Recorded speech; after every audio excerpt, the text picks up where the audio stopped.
What is going on? What is going on?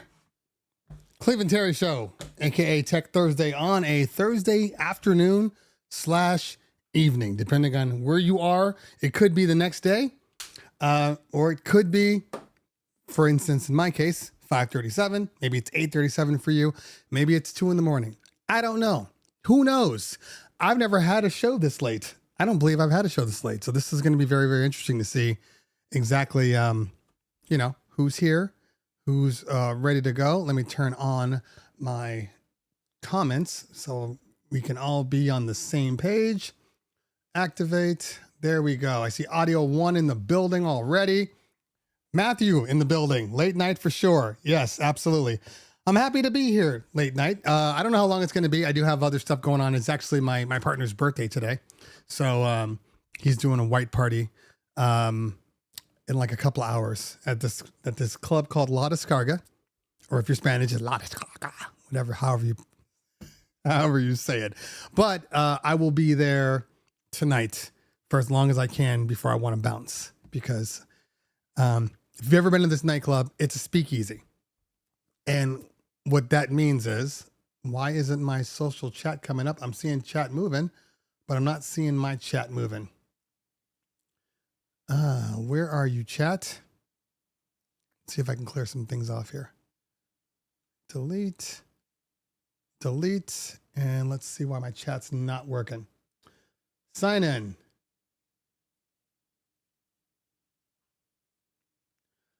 It's going to be one of those days where shit just don't work. That's okay if it doesn't. We'll make the most out of it. Activate. Yeah, I don't know. Anyway, so we still have at least the YouTube chat, but I don't know why my social stream is not working properly. But that's okay, because we don't need that. We still have the chat. I just can't post it up on the screen. I think we'll be okay today. Anyway, thank you, Ricky G. I appreciate that. Phonographics pulling up late night. It's good to see everybody. You know, we are, Kylie's here. I don't know what time it is for some of you people. So we are just here. We're going to answer any questions you may have. We're just talking about tech, talking about DJ Business 101, just talking a little bit about everything related to DJing. Who knows? Sometimes it gets a little political. Sometimes it doesn't. I see. I didn't have to say anything. Phonographics, National Guard messing with your chat. So in case you didn't know, see right now it says I'm offline right now. That's what's funny about this. It says I'm offline. Hold on. Maybe I'm on the wrong chat here. Select stream. Maybe that's the problem. 612. Maybe that'll fix my problem with social stream. Anyway, it's funny to me because we've been having some kind of nationwide internet outages. And I've noticed just in general, just, me trying to talk to clients and getting all my stuff done. And there's just, everything is slow. And then it finally came out that Spotify was one of the major ones that was being hit. So for you people that use Spotify, which you can't even use to DJ, but maybe you're converting it over to like Tidal or Apple Music, that's kind of an issue. That's kind of an issue. The Illest, thank you so much for the $20 super chat. I appreciate it. My daughter appreciates it. And trust me, it's all going towards the bat mitzvah.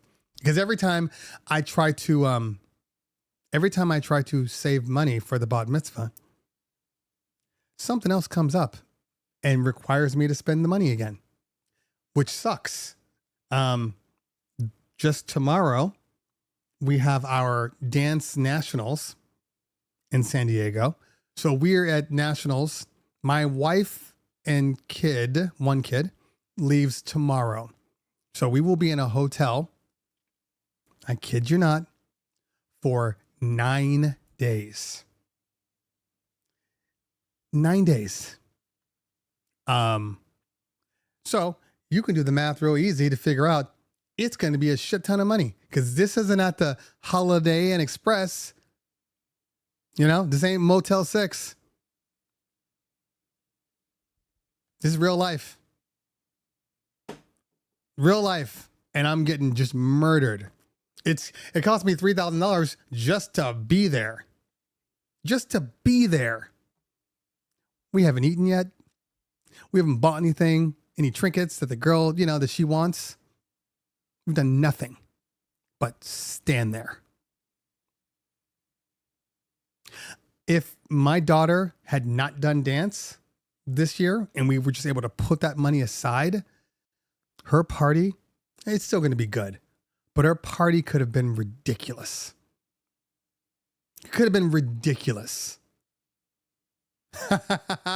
DJ Daddy Spin with a $30 super chat. Thank you so much, fam. I appreciate you. Honestly, it's like, I know I tell people this and they're like, oh, well, you don't really need it. Like, yeah, I need it. If anybody knows how much it costs to throw like a legitimate party, because I know we're all DJs here, so we're kind of sitting around and we're doing our thing, and we go to these parties, we're like, this looks expensive. This looks like they put a lot of money into it. And then we just do our gig and go home. It's when we're on the phone, like I'm you now. I'm a DJ and clients calling me like, hey, is there any way you can come down? You're like, nope, my price is my price.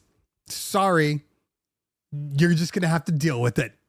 So I can't be like, my price is my price, and then turn around and be like, well, can you just give me a deal? Like you can't have it both ways. You cannot have it both ways. So we're working through it. We are working through it. Oh, no. This is an entire business write-off, Matthew. This is an entire business write-off. We're going to market the hell out of it. It's a way to show all of our products and all the things we sell. And so, yeah, it's still a business. It's still a business expense, so yes, we will be covering a large portion of it, but I still have to have some money on the side. I can't just take all the money from my company, So, I mean, like I lock down the venue.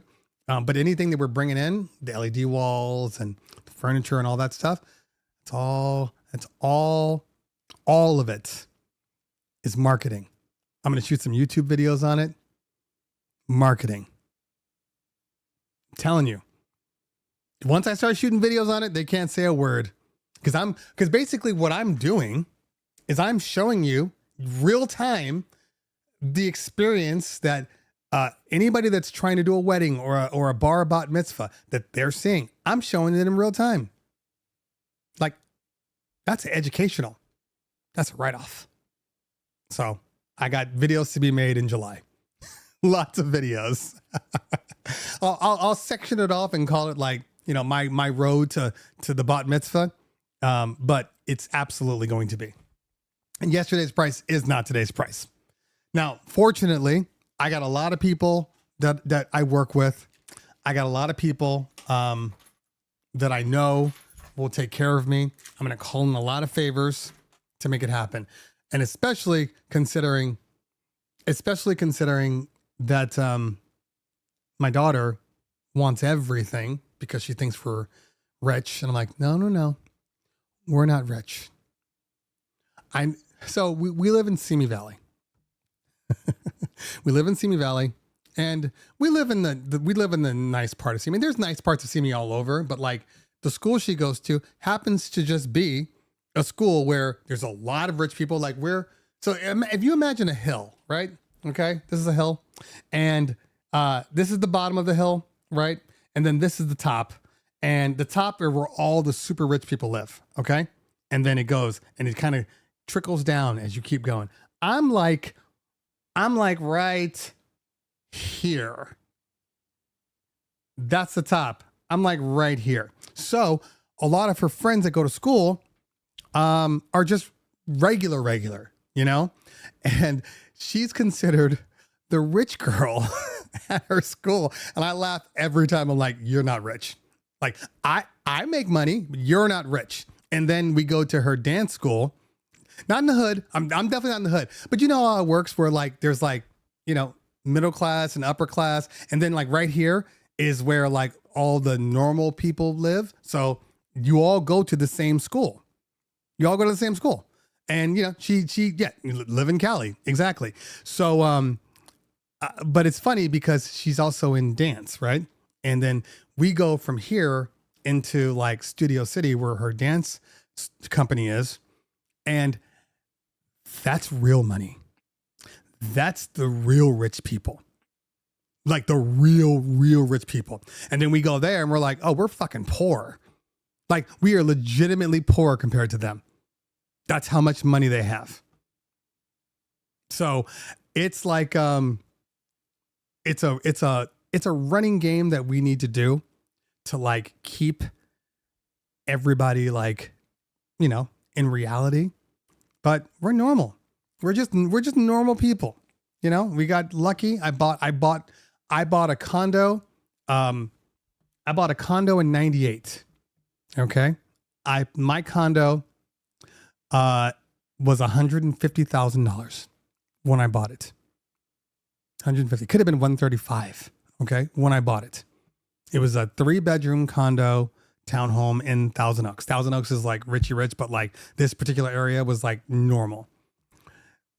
Then, when I got married, we were looking for a place.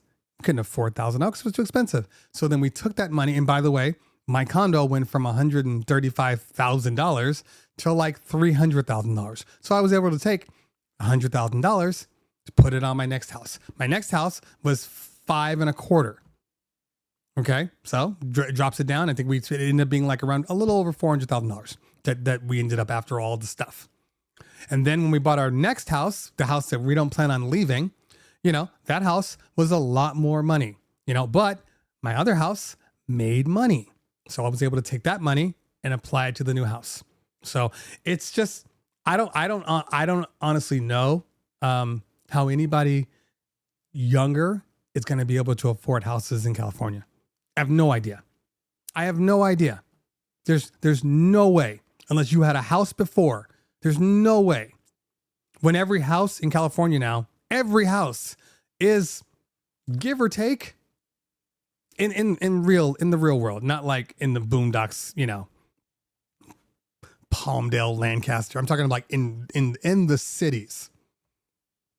$800,000. And I'm not talking about like a good house. I'm talking about like your basic house. Like my house was $525,000. That's what they consider a starter house when I bought it.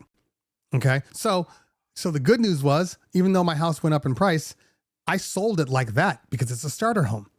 Now, the house I'm in right now, not going to sell that fast. Not going to sell that fast because it costs too much money. And then we built a house, on the property. So we have 2 homes on the property. So when we sell it, it's going to be worth a lot of money, but we don't plan on selling. We plan on keeping. And then, once, because my father-in-law and his wife were in the house downstairs. Whenever happens, that's where we'll be. We'll move down there. We'll rent out the big house. And I guarantee you that house will rent out for probably $6,000 to $7,000 a month. Easily. It's crazy. It's insane. So, but we're not rich. We are not rich. We're normal people. I happen to have a successful business that's going to hopefully get me there. Like I have a 5-year plan. I don't plan on retiring in 5 years, but my 5-year plan is going to put me exactly where I need to be. So, hopefully we can get out of this nightmare of a state we live in. Not the state. I'm talking about the state of the world. Yeah. Audio 1, 3-bedroom house, 1 million. Yeah. I haven't even looked, but I think my house is close to 2 million now on paper. But here's the joke. But here's the joke about this whole thing. It's not like you can sell it and then take all that money and then now you're rich. No, because you got to put $1 million in the next house. So you're not actually going to make, you got to pay the mortgage on the previous house and then take the other amount and put it down. You're not rich.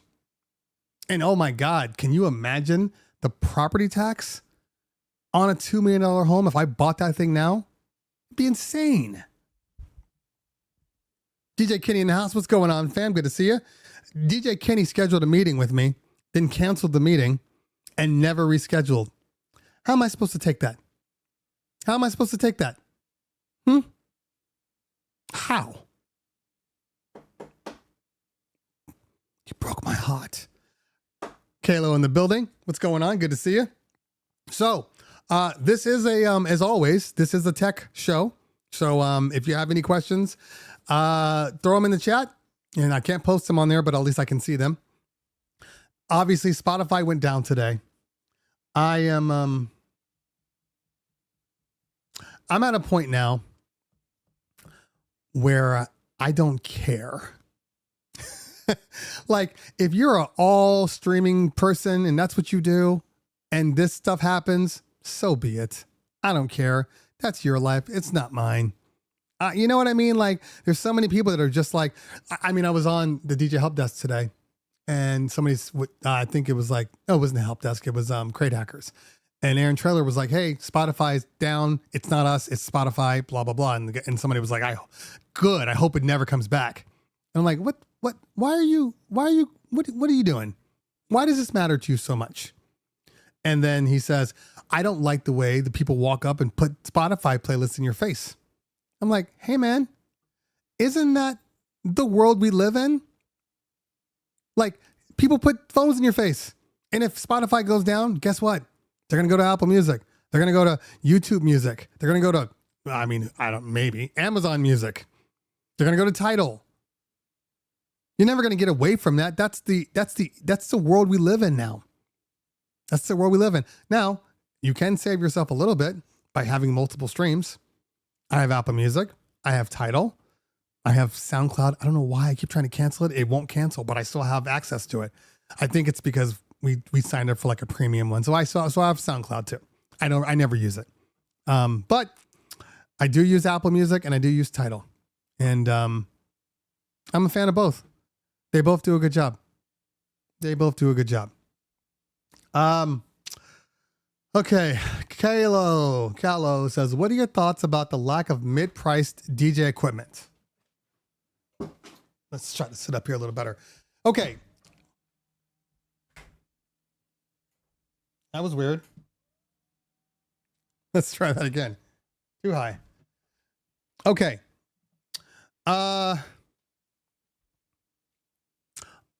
Okay, so I guess the question that I'm going to ask you is, define lack of mid-level stuff. Because I think one of the things that's happened is the cost of everything has gone up. So that middle is now what it used to be for like the higher end stuff. Like before, you know, maybe a flex or whatever, what are they calling it now? It's, what are they calling that thing? Groove 6. Like the Groove 6. You know, before the Groove 6 would have cost $600, $599. Now it's a lot more. The Rev 5 came out at what, $1,000? I would have liked to see the Rev 5 at like $799, $899. That's what I would have liked. But that's just not the world we live in right now. I don't know. I have yet to see a really affordable piece of equipment that I would trust using now. I mean, I think that $1,000 mark is the mark. Unfortunately, it's the mark. There's nothing we can do about that. Tariff. It's not even the tariff. This was before the tariff. This is just inflation. You know, it just costs more. Now, tariffs are going to make it worse, which is why I said this on my earlier show last week. We're not going to see a lot of gear right now. We're not going to see a lot of gear. It's not going to happen because nobody wants to spend $2,000 on a product that's supposed to cost $1,000. Nobody's going to do that. So all these companies are holding their product. I think where we're really going to see if the tariffs are really affecting people is in August when we get to the DJ Expo. If they're still not selling product at the DJ Expo, that tells you the fear of the manufacturers. They can only do this for so long before, obviously, you know, they have to start selling. They're a business. You can't be a business without selling. Tariff-free Chinese lights. The tariff-free Chinese lights don't exist. You're still paying tariffs on those Chinese lights. Trust me, I know this because I just bought a LED floor and there was a tariff on that floor. So either you hold out because this whole thing about America is going to be building, all this stuff in America is trash. The Americans are not building up. They're not building up lights. They're not building movers here. Everything is built overseas. Everything. And if it is built here, it's going to be so expensive that nobody's going to buy it anyway. So you're still going to be in a situation where it's still cheaper to buy from China. That's just the facts. I think that the biggest problem I have with this administration is not all the things they're doing. Every administration does some things that certain people don't like. So I get that.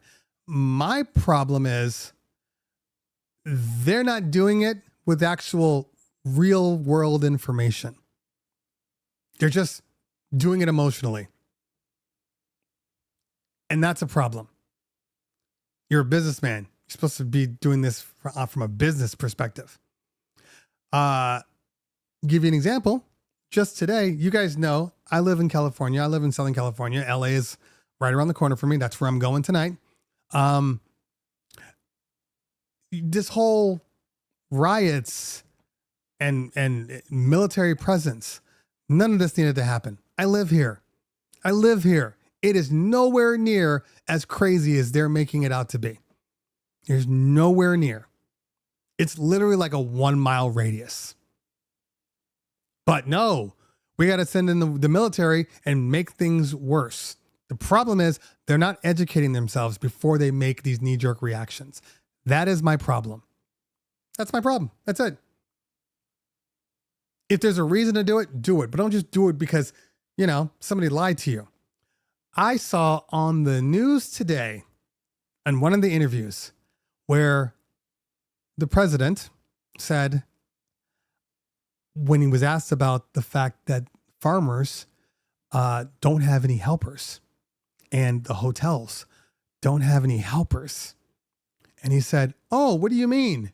Oh, no. Those are good people. We need to figure out a way to keep those people here. We need to figure out a way." Here's a thought. Here's one thought.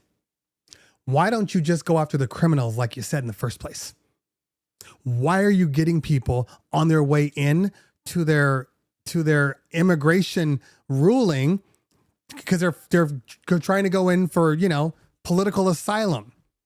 You're arresting them before they can even be rejected. Like, that's a problem. That's the problem. This is nothing to do with whether you are, red or blue or whatnot. I'm not talking about that. I'm just talking about the way things are being handled right now. People wanted better immigration.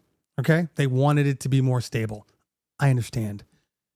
I can guarantee you nobody asked for this.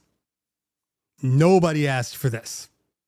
And if every time you grab a immigrant and the first thing out of your mouth is these convicts, these murderers, these illegals, these criminals, if every time you say that, you're tricking these people into believing that they're all criminals. They're not. They're not all criminals. There's a lot of really good people just trying to earn a living. And I don't have a problem with it. I don't want to clean your house. I don't want to pick your crops. I don't want to clean the toilet in the hotel room. I don't want to do any of that. And most people don't. So what are we doing?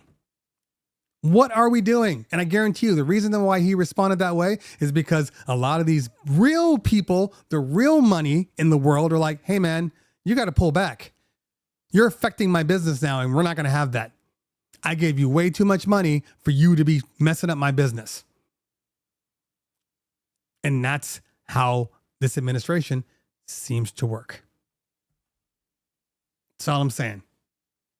They may not be criminals, but they're here illegal. Who gives a shit? Honestly, who gives a shit? Did that illegal person come up to you and hit you in the face? Did that illegal person do anything to you that has threatened your way of life? I'm asking a serious question. Have they done anything to you to threaten your way of life? Because if they haven't, who cares? It's the same people that complain about shit that doesn't matter to them. It doesn't affect them at all. So why are you complaining? If they entered your house without permission and squatted there but cleaned the house, I don't know, man. I think it should be case by case. I know you guys are trying to be very, very civil here. It doesn't affect everyone. It does not affect everyone. That's bullshit. It's propaganda that they're making you believe. It does not affect everyone else. These people pay money into this economy every single year, billions of dollars. They're helping you. They're helping the economy. Trust me, when you try to go get fruit, and an apple costs $17, you're probably going to say, that's weird. That's weird. No, it's not. These are the people working the economy. They're doing the jobs that no one else wants to do. And until you can show me a real reason why, they're not taking up our resources. They're not doing all that stuff. They pay more money into our state than probably a lot of Americans do. So please explain to me how they are truly affecting our state.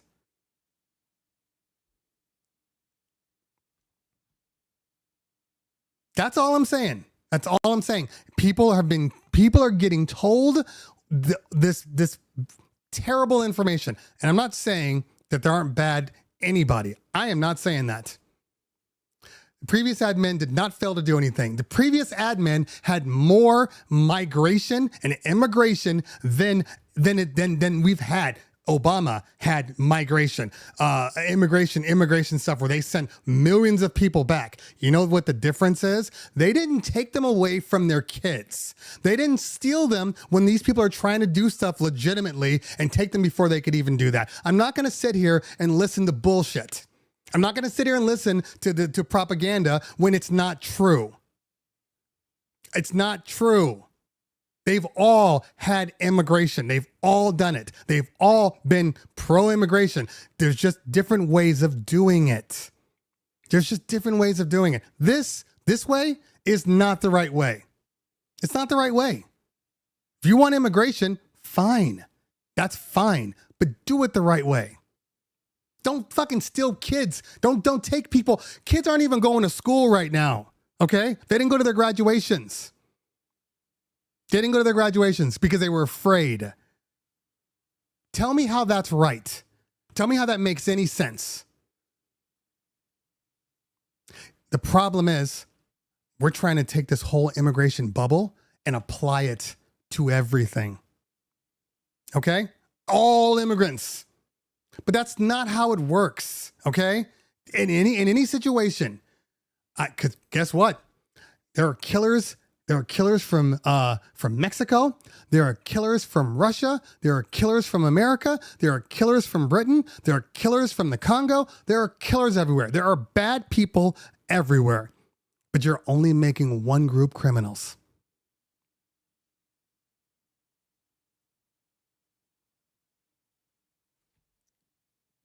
This is some all lives matter bullshit. Okay? That's what this is. Some all lives matter bullshit.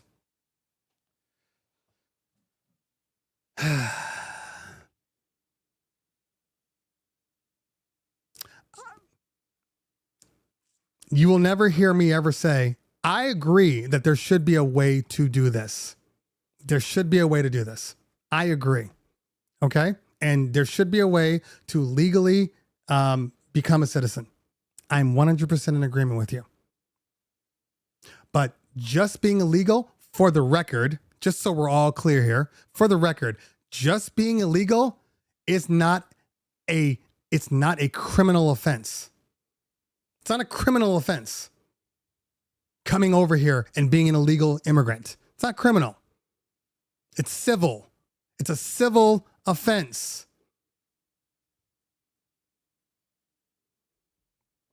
That's what I'm saying.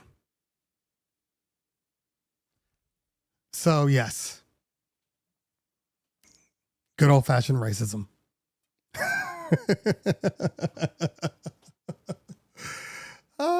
Disagree. It's not civil. You can disagree all you want. You can disagree all you want. It does not make the facts the facts. We're in this weird bubble right now where people think that because they feel a certain way or because they think some way that it's a fact. That's not the law. That is not the law. You want to fight me on the law. Don't fight me on emotional bullshit. It is a civil offense, not a criminal offense. You guys know me. I will call out bullshit when I see it. Okay. But this is the problem. People believe what they're being told. People believe that's what they're being told. And why not? I get it. You follow your same, news channels and whatever. Makes sense. I understand why you're doing it. But that does not make it fact because somebody on some news channel told you it was facts. You got to research. You got to research. That's all. Research.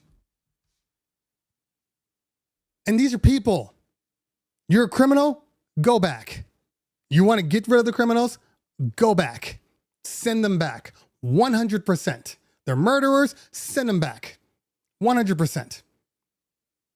But if somebody comes over here into California, I'm not speaking everywhere. I'm talking about California right now. If somebody comes in California and is like, I'm just trying to have a better life.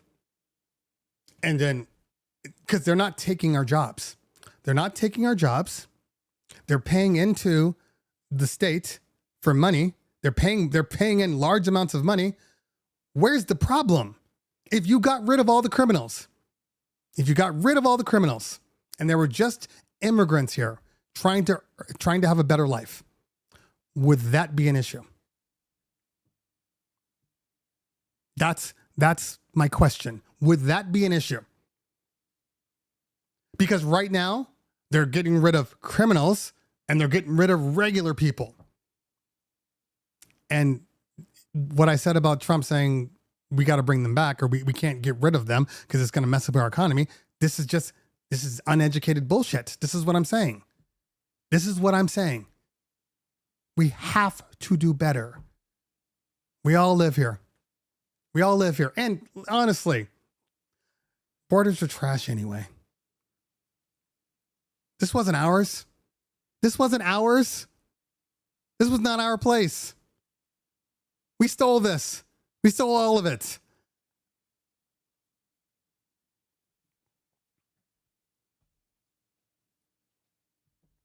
California was a Mexican place. We stole this. Anyway, best microphones.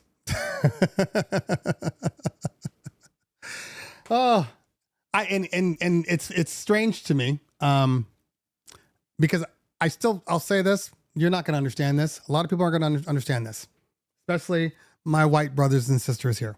You're not going to understand this until you understand, because I know everybody wants to say racism doesn't exist anymore. That's bullshit. Racism exists, will continue to exist. Not going to change. It's not going to change.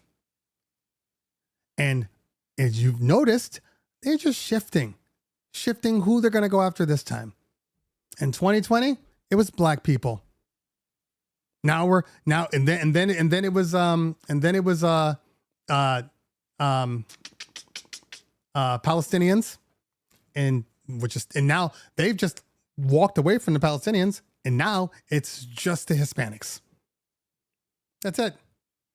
You don't think we see this? And I think that people that have been oppressed can see oppression. You understand what I'm saying? Like, we see it. I don't think that your average white person really sees oppression. I don't think they see it. Because it doesn't affect them. It doesn't affect them. It's unfortunate. So we live off this thing. Well, rules are rules, guys. Rules are rules. Don't tell me rules are rules. Don't tell me rules are rules when you go and you pay your taxes and you find every loophole in the book to lower your taxes, or you find this loophole, or you find this loophole. We do this shit all the time. They're just loopholes. There are people from Venezuela. Okay? Venezuela. I have friends that are from Venezuela. They came over, political asylum. Okay? They let a whole bunch of men. Now all of a sudden, they're all criminals. They're all criminals all of a sudden. Strange. One of my dancers that works full time, and she spent like $30,000 to become a citizen. She's been doing all this stuff. Technically, she's not a citizen yet.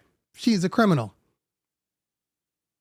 Her mother came over from political asylum too. She's trying to get her asylum extended. She's afraid to go to court because they will arrest her at the court walking in. This is not the right way to do things. This is not the right way. And I'm not soapboxing it, or this isn't a Democrat or Republican thing. This is a human being thing. And this is not the right way to do it. I have not looked at I've not looked at the control one yet. I have not looked. Didn't she know she didn't do things correctly? You're kind of an asshole, MXP. I'm sorry. You're kind of an asshole. She came over for political asylum. Did you not hear me when I said political asylum? They were granted access through political asylum. Now the new president's here and is calling everybody criminals. What part are you having trouble with?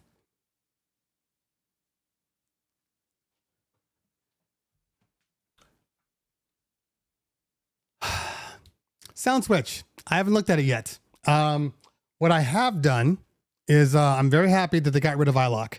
iLock was a nightmare. I hated it when it was on Pro Tools.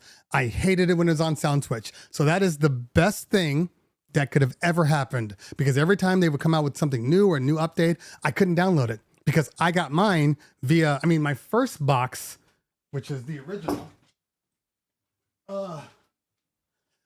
This is the original one. My first box I bought, and I think I bought it off of when they were doing I don't know, what do they call that thing? Where you pay to get in, you pay early because they're still building it. I can't remember what it was called. You guys know what I'm talking about. Anyway, so I bought that, and then when they were purchased by In Music, they sent me the Control 1 at Kickstarter. Thank you, Drew. They sent me the Control 1, and then they were like, go ahead and do it. So I'm trying to get everything, and it kept like not letting me in. I couldn't download it. I had to keep having them send me just the version so I could get that done. So I had not used SoundSwitch, and like I'm of the mindset right now that that's SoundSwitch, WMX, even I forget what it's called right now. I forget what it's called. They're all getting to a point where they're good. You know what I mean? Like they're all good. So I'll mess with it, but I've really been in WMX one right now. I've really been there. SS is better if you want to know nothing. I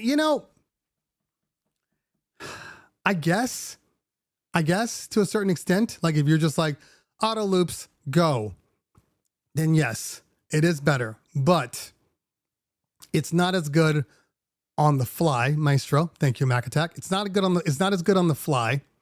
And also, you still have to be locked into your software. And for some people, that can be an issue. Some people don't use their software. So yeah, you can still use the auto loops and everything because it's all just tempo based and you can just, tap it to make it faster. But I'll mess with it. I have a whole summer that I can really mess with it and give my review. I'm not opposed to SoundSwitch. I do wish that they would finally come out with a new version of the Control 1, because I think the Control 1 needs more. It needs a screen. I truly believe that. I have. Hold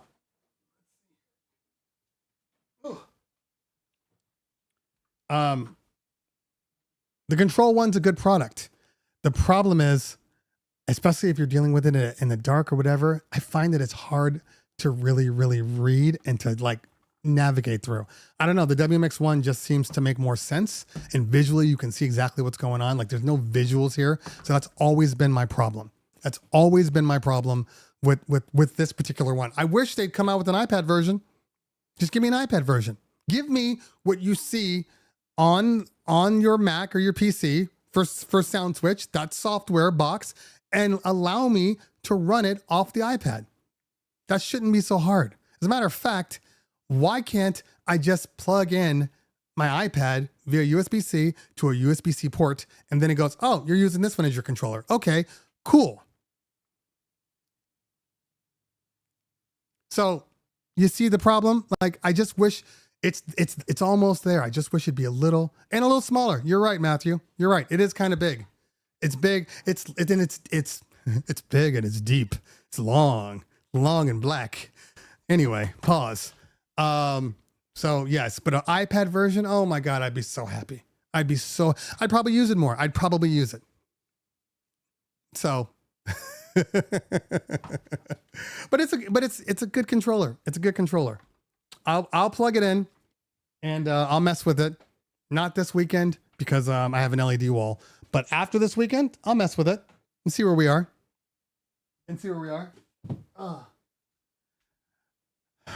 Anyway, so Lou said I tried them all and the Wolf Mix for me came out as a champ. This is something that I agree with. I don't know what it is about the WMX, and I think everybody's brains work differently. Okay, they all work differently, and for some people, they need visuals. Some people can't stand visuals. I'm a visual person. I like to see when I do this, it's showing me what I'm doing. Like I need to have that. And I don't know. It's just nice having a screen to be able to see exactly what you're doing. Because for instance, let's just say that first off, you have to run the software in the background. I've had good and bad experiences with SoundSwitch running in the background. Every so often, it just seems to be kind of a resource hog, just out of the blue. So that's always a problem for me. But the biggest part is if I just need to make subtle changes. I can't really make subtle changes with the box. I know they fixed some things that allow you to do other things. I haven't messed with it, but I'll mess with it. But I honestly have to do Maestro first because I'm really, really behind on it. And I really do want to see. And from what I understand, I mean, I'm on the Maestro chats and on their forums and stuff. And I look around, it's Maestro. I think when Maestro does what it's supposed to do and all of your internet connections and your connections are working properly, I think for somebody that just wants a really dumbed down, good looking situation, I think the Maestro is going to be that one. Maestro is essentially,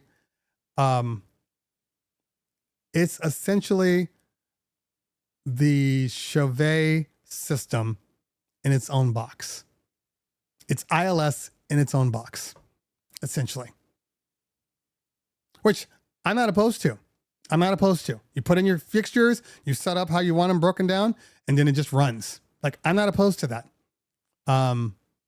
But my problem is, the number one problem that I have is I'm doing full-on light shows. So if I'm pulling an LED wall and now I got trusses and 8 movers and I need to have these movers just have a gobo that shines over here and rotates over there. And then I got this one, maybe it's a spotlight for the when we open up the doors. And then these ones are just going to kind of run continuously. And then there's a lot of little things that I know that right now Maestro can't do. But if you want it to just be easy, yeah, I go someplace and I have, a couple of movers and, maybe a couple of washes. I just plug in Maestro and let it run. That's hopefully for a lot of people. But the question is, do you want to spend that much money just to have ILS? That's always a question, but I like where they're going. Like I said before, I think I said this like a month ago. I think they did it backwards. They tried to make a box that could do everything. And then they realized that most people don't want a box that's got like, the magic black box in the back that just kind of does its own thing. Some people want to be able to control it and really mess with it and really manipulate it and in real time. And that was the problem. So now they're like making a controller when they should have made a controller in the first place. This whole go onto your browser to make changes. Nobody likes that.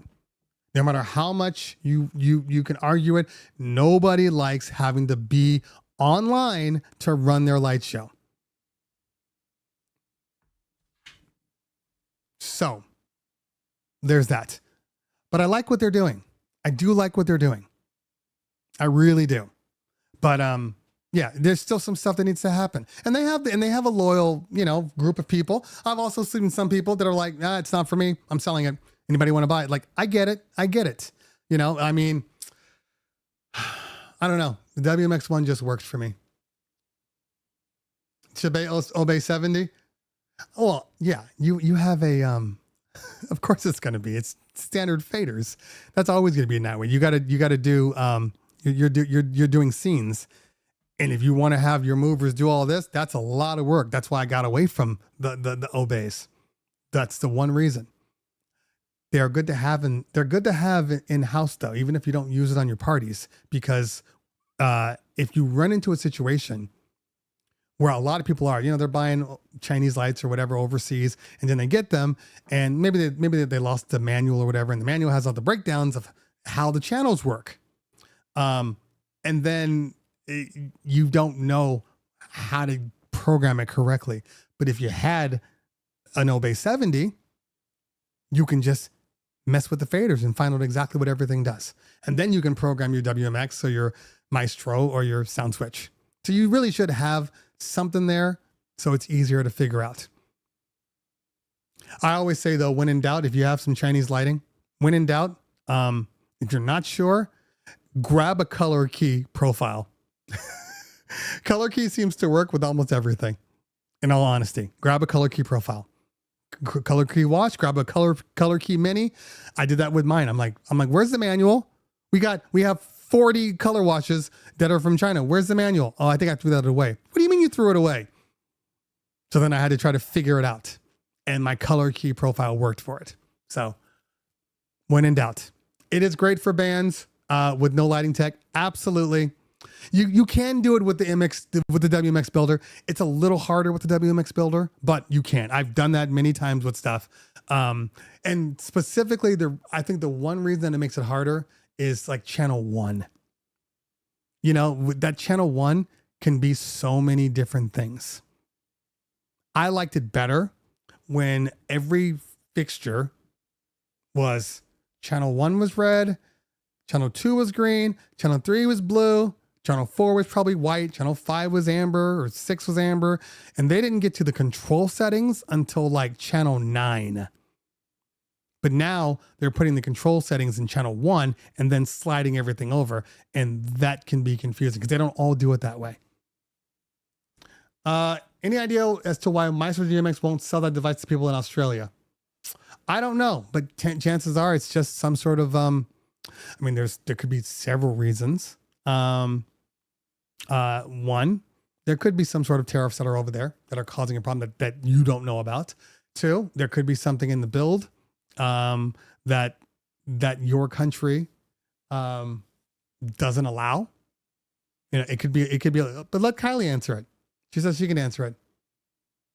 Kylie's like the secret Maestro person that won't admit that she's really a Maestro person. But I appreciate that she comes here pretty much every week. I can't do it next Thursday because I'll be in San Diego, but maybe the following week we will do we'll do a work through with like Maestro. I'll throw some movers up behind me and we'll do something with that. Or we'll do sound switch. Maybe we'll do one every week. We'll start with like the WMX one. We'll do like a training session, and then we'll do sound switch, and then we'll do Maestro or something like that. Red 23 in the building. What's going on? Chen Chillin says, what is your recommended tube lighting for DJ Facade ambient style? Well, considering I don't own any tube lighting, I don't have a recommendation. I don't own any. Not one. I am.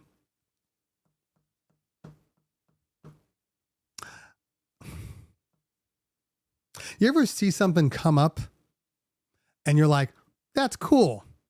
But then you think, how long is that going to be cool for? That's where I am with tube lights. That's where I am with tube lights. I see it. I like looking at it. I just don't know if I want to actually put it on my parties. And nobody's asked for them. Not one person has asked for tube lighting. So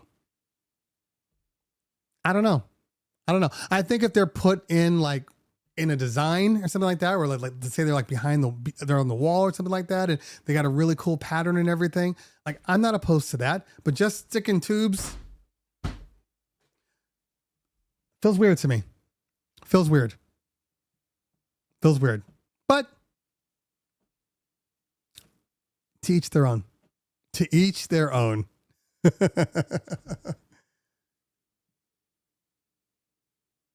Ha, that's funny, Drew. That is funny. So Matthew says, I've yet to see a Maestro show that impresses. Okay, so I don't disagree with you, because like I said, I'm on the Maestro page, and then I've seen people like, I'm using this now for my nightclub, and blah, blah, blah. And then they showed it, and I was like, okay, it's fine. I'm not saying it doesn't work. It's fine. But I've seen better. Now, there's this thing. SoundSwitch did it too. Okay. They all do this thing where when they're making their auto scripts need to be very, very conservative, because they can't be too wild, because then people aren't going to like that either. So the auto scripts, I find, are too slow, just in general. Even when you bump up the excitement to like top, I still find it just too slow in general. But that's on all of them. Now, I've seen some people do some pretty amazing things with SoundSwitch. And obviously, the WMX has amazing stuff too, but that's more real on the fly. But the fact that you can literally just design your whole light show via song if you really wanted to, which I think people thought was really cool at one time. And I think people got away from it because they realized it's a lot of work. It's a lot of work making custom scripts for your songs. It's cool, but it's a lot of work. So I'm sure that we're going to get to a point where Maestro is at that same level. I'm sure we will. But certification issues. There you go. Certification. That could be so many things. All right, let's see here. Another one besides Maestro? Because Maestro was supposed to be the AI. I don't really believe that you can truly AI a light show. I don't think you can do it. It's okay. For instance, I think the ILS programming is very good. I think the way the ILS talks to one another is excellent. I've had my movers and my gig bar behind me, and it looks really, really good. Okay. It does. It's still not to the level of like a concert. It still doesn't do that kind of stuff. Like the only time I've seen like amazing light shows is when people are programming them. So, Maestro is still in beta? Maestro is still in beta. Is that what you're telling me, Kylie? Did you just throw out the B word? Maestro's pulling a Google? I didn't know that. I thought it was ready to go. I didn't realize it was still in beta. Well then, that changes everything to a certain extent.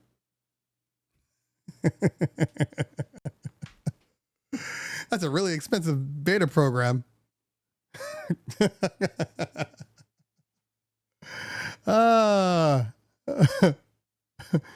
Matthew says that's correct. If you want a really good light show programming, if you want it good enough, let the device do the work. Exactly. Yeah. If I'm on a party and I have, you know, it's small, it's 75 people or whatnot, and I bring a gig bar, you know, maybe I bring a couple of movers. Yeah, I'm just running that. The concert lighting console could be $30K, but that doesn't change the fact that you can do that stuff in a WMX if you really wanted to. You don't have to spend $30K on a lighting console. I mean, really, the only difference between, I mean, you have more faders, you have more buttons because the WMX. I hope at some point they make a WMX that's bigger. I know we just talked about having something smaller, but I'd like to see one that's bigger, and then you have an expansion which has faders on it, so then you can just control those. You know, I wish they would have something like that. I think as cool as everything gets, it's kind of like when you get into a car and the car is all display. Everything's a display. And you're like, oh my God. Oh, I know that I have the MK2. I have that one. I know it can use faders. I know, but that's just a secondary piece that I got to bring on. It'd be nice if they would just, you know, make something that has them both in there. But you're in a car and it's got all the screens. You're like, this is beautiful. This is so amazing. We're really in the future. And then you're like, hey, can you turn the air up? Hold on. Click, click, click, click, click, click, slide, click, click, click. There you go. Ain't got time for all that. Give me a knob. Just give me a knob. That's it. Give me a button. Maestro kicks ass around AI light show at $1,100 out of stock. These people are crazy. $1,100 for a controller. That's insane. That is insane.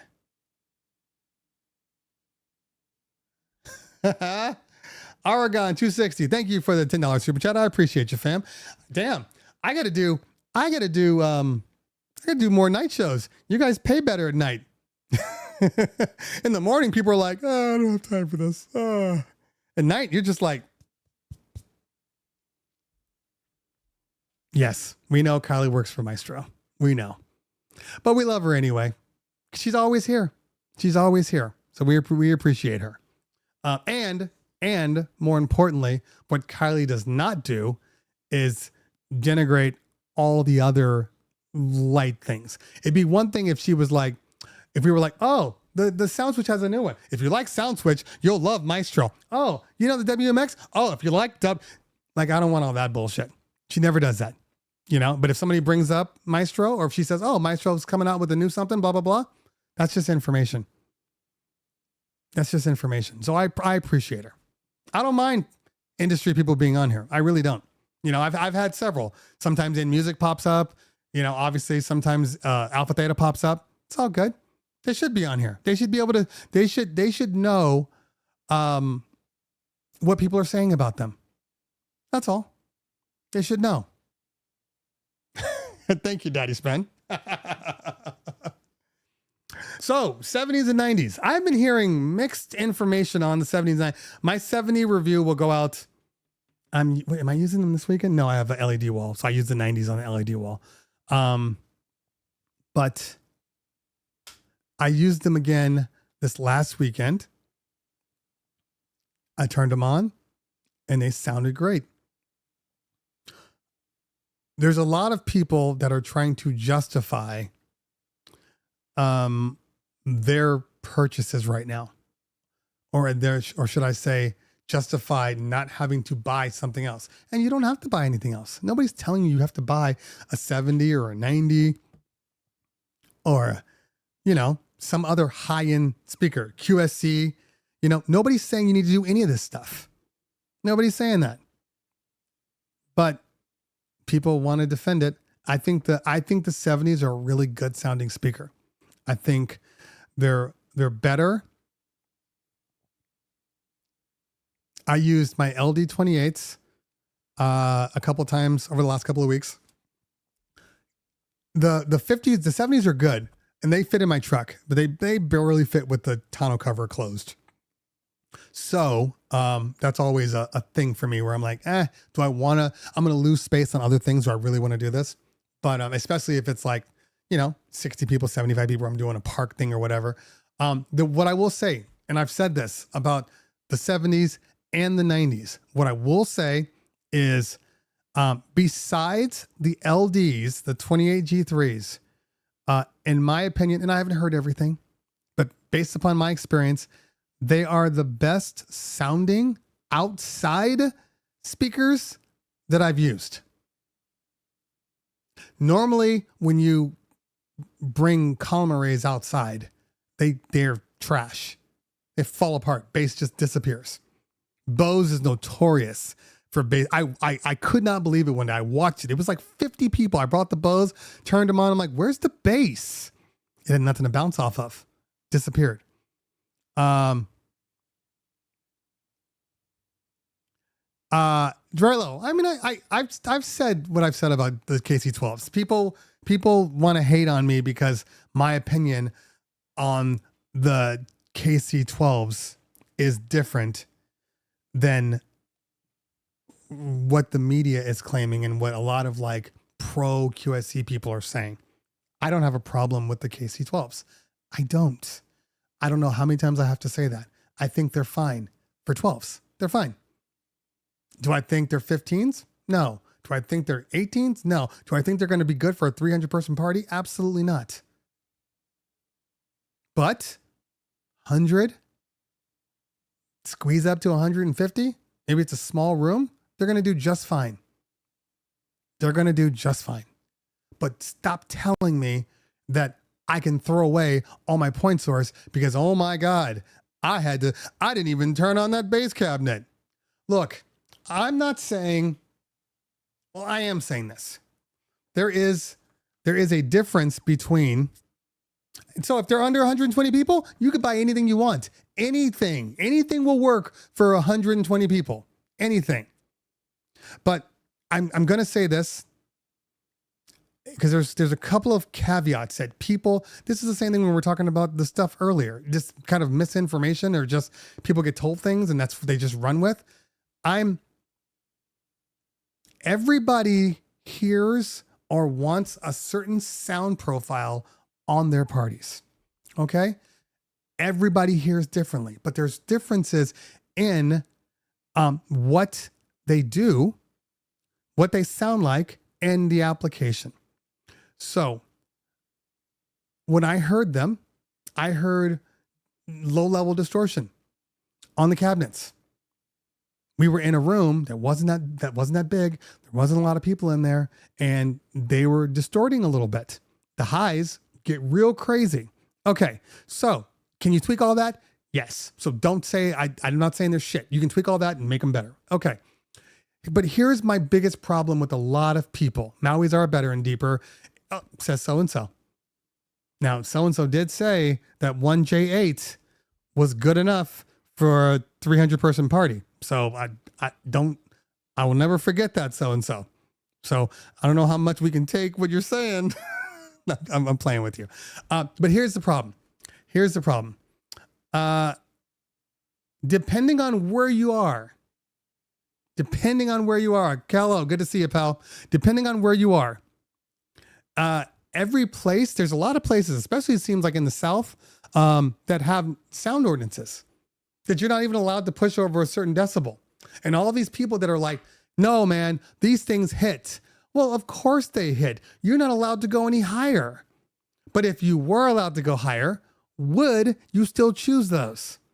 You see what I'm saying? Like, if I knew that every venue I was going, every party I was going was 120 people, and the sound ordinance said I couldn't go above, 90 decibels, it doesn't matter what I bring.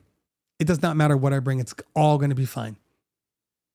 But if I walk into a place and it's a big ass ballroom and there are, 250, 300 people and they need sound around that entire room, I'm not bringing the KC12s. Now, for speeches, for announcements, I'm sure they're great. But on the dance floor, there's no way you're going to have enough bass for that dance floor. There's no way. There's no way. So that's my only issue. Just stop justifying your purchase. Like, just make your purchase and live with it. But don't tell me that I'm wrong because you liked your purchase. You liked your purchase. Cool, go with it. I never told you not to buy it. I didn't even tell you in the video not to buy it. I just said, just realize it's not as good as you think it's going to be. So these people that are like, oh my God, ahead of my party, I brought a sub in. I didn't even have to turn it on. Well, maybe you didn't have to turn it on because you weren't even required to go that loud. I've run the 70s. I've run LD. We did a wedding and we had the Mauis. It was the 28s, G3s. And security guy comes up to me and says, hey, you're too loud. I need you to turn it down. Now, if you know anything about those 28 G3s, they sound good, but they don't rock, 5 different rooms. They don't. So we just have to be realistic in these things. So if I know that I go to a place and they tell me that it's not going to work or I can't be that loud, I'm going to bring my smaller speakers. Absolutely. Now, if the KC12s are the ones where you're like, well, they work for 50 people and they work for 150 people, so that's why I bought them. Cool. More power to you. Go. Have at it. Enjoy yourself. But, I'm doing 250, 300, 350. I need more sound than that. And if the 90s did okay in the Oprah Winfrey soundstage that we do at the Four Seasons in Westlake Village, it's a big ass room. It's got pipe and drape all around it. So the sound is completely getting deadened, right? If those were just good enough, and even then I could have put some side fills up. I'd feel more comfortable with some side fills deeper into the room. If those are not good enough with 18s, there's no way you're going to tell me that the KC12s are going to be better than the 90s. There's no way you're going to tell me that. I just want people to be honest. Sometimes I bring out my column arrays, the smaller ones, just because I don't want to. I know I'm going to a place where, maybe the loading is crap and I don't want to deal with it. So I bring the smaller ones because they're easier to maneuver. Like, there's lots of reasons why we do what we do. But I'm not walking in going, I know that these things I'm just going to go, hey, I didn't want to bring in heavy ass speakers today. These will be good enough. And good enough is fine. I'm fine with good enough in certain cases.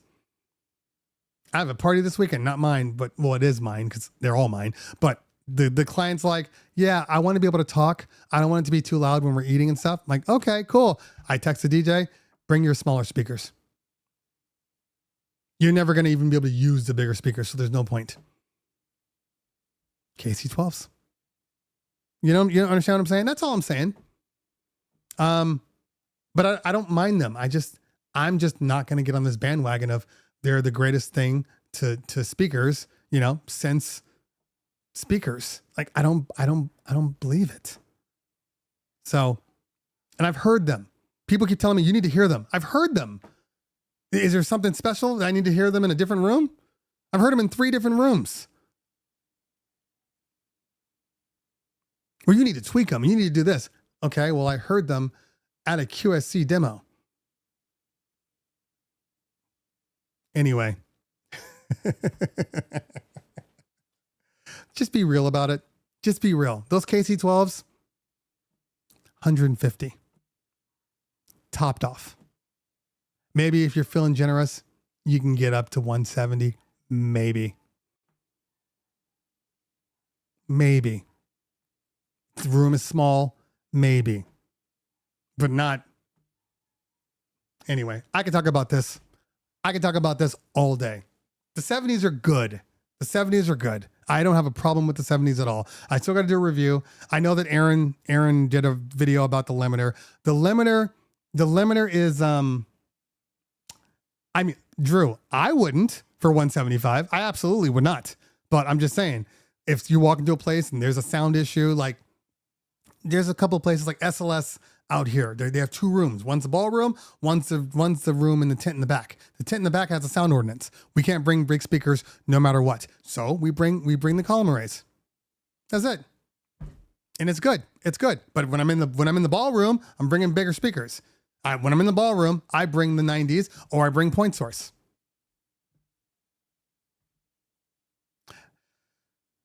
I think, did you mean KC12s with subs or K12s with subs? There's nothing wrong with K12s. I have K12s. I have 3 QSC systems.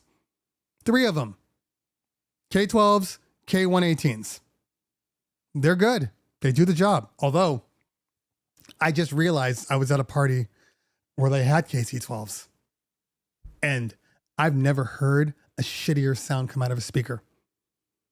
And I have the KC12s. They were terrible. So this just goes to show you that in some cases, human error can really mess up that sound. But there's absolutely nothing wrong with K12s and some 118s. I wouldn't do more than like 200 with KC12s and 118s. 200 is like my max. After that, I'm probably going with the SRX lineup. Maybe if it's 250, I'm probably bringing the A28s or the 900s. Anyway, Sam in the building. What's going on, man? Good to see you.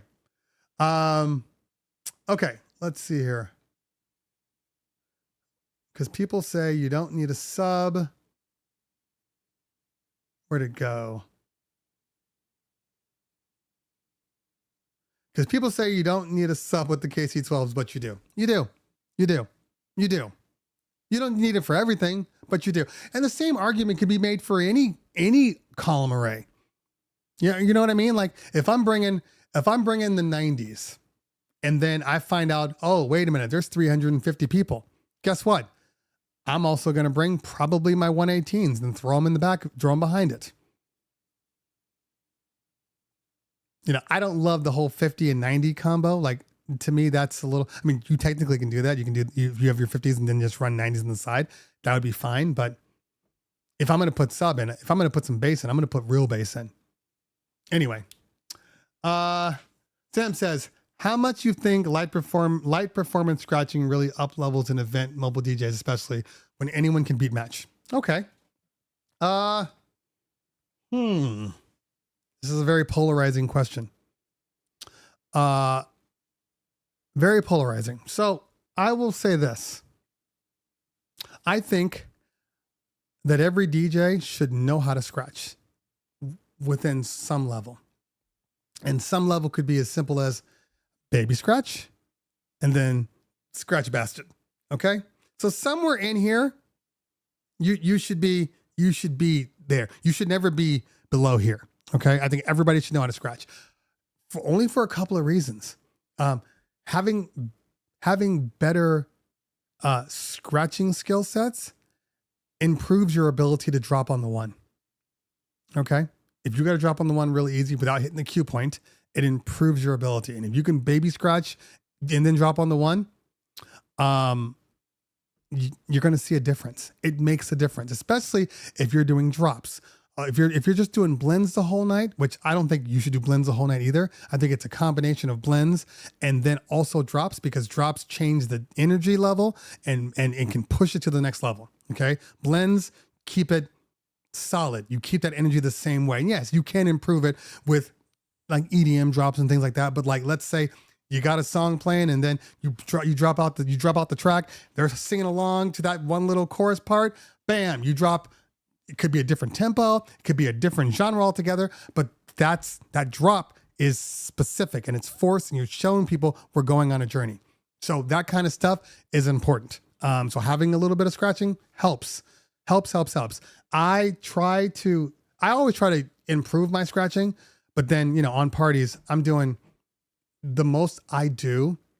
Baby scratches, scribbles, maybe some militaries, some drags, just real basic fundamental stuff that like, everybody should kind of know how to do. And then that's enough. That's enough.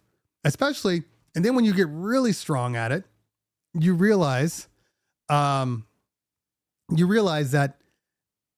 there's different places to scratch, because a lot of people want to scratch in the front part, right? So, your I don't know, 16 beat intros coming in, and then you're maybe scratching this one part while that 16 beats coming in, and you drop it on the one, or you're scratching over the bridge and then you bring it in. But the best way is to scratch in reverse. So instead, when you have your main song playing here, right? And then let's say your main song drops off into an acapella, which we have stems now. You can do this for any song. And you have your next beat coming in. So you got your beat. So hook comes on. Hook, new beat, 16, right? It's running through. You got this one playing for maybe eight beats, okay? Then at that last, when you're starting over, you scratch the remaining 2 bars into the next song. That's a winner. That's a winner right there in my book. And that shows that not only are you thinking about the crowd, but you're planning. You're planning and you thought about this stuff before you did it. And I think that's more important. A lot of people, they don't know their music. They're just scratching over stuff and it's words over words. And it sounds like trash, like not everybody should scratch, and you definitely shouldn't scratch over everything. There's different things to do when you're not scratching, beat juggles, snare pops, all of these little things still show the dynamics of you being a quality DJ, but you're not just scratching all over the place. Take a snare, instant double that song, take the snare, remove the vocals. And when that beat's going and they're singing it, bop, bop, bop, bop, bop, bop, bop, let it just ride on that. Not too much, but it's just perfect. And it just gives a new feel to it. That's what I would do. Anyway, or you do an instant double, you knock it up a 4th beat, and now you can do delayed beat juggles. So many ways to do little things without being scratch bastard. You understand what I'm saying? Like, everybody thinks it's either scratch bastard or you don't scratch, but even scratch bastard will tell you, no. It's really just about continuing to be in the music.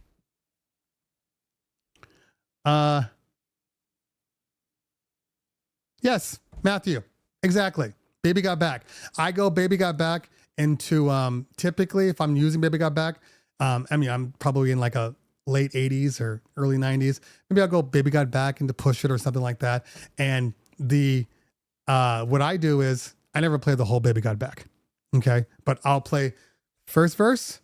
And when the chorus comes in, I play the 3rd chorus. So I get rid of my anaconda and all that stuff. 3rd chorus has the scratching, and then, then it has the whip at the end, right? Anyway, I'm bringing in Push It. Bass line comes in. I drop the bass line off of Baby Got Back. Instant screams. No matter when I do it, where I do it, instant screams. And then when that bass line's coming in, then I take the whip and then I start scratching the whip, So because if Push It, and this is the key, everybody, you need to know your music. You need to know your music, because if you know your music, you can be more playful with it. But if you don't know your music, then you got words over words. You got all these weird things happening. Learn your music. Learn more your music. Audio 1. Exactly. Learn your music, and then there won't be any problem.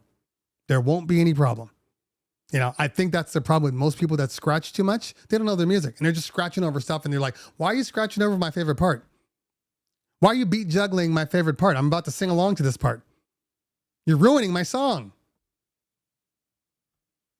That's all I'm saying. That is all I'm saying. Okay. Home team. You did miss the show, but that's okay. That's why they make replays, so you can go back. Lou Primo says, if you can scratch that song that you're mixing out while mixing in the new song, you practically made it as a scratcher. Exactly. That's it.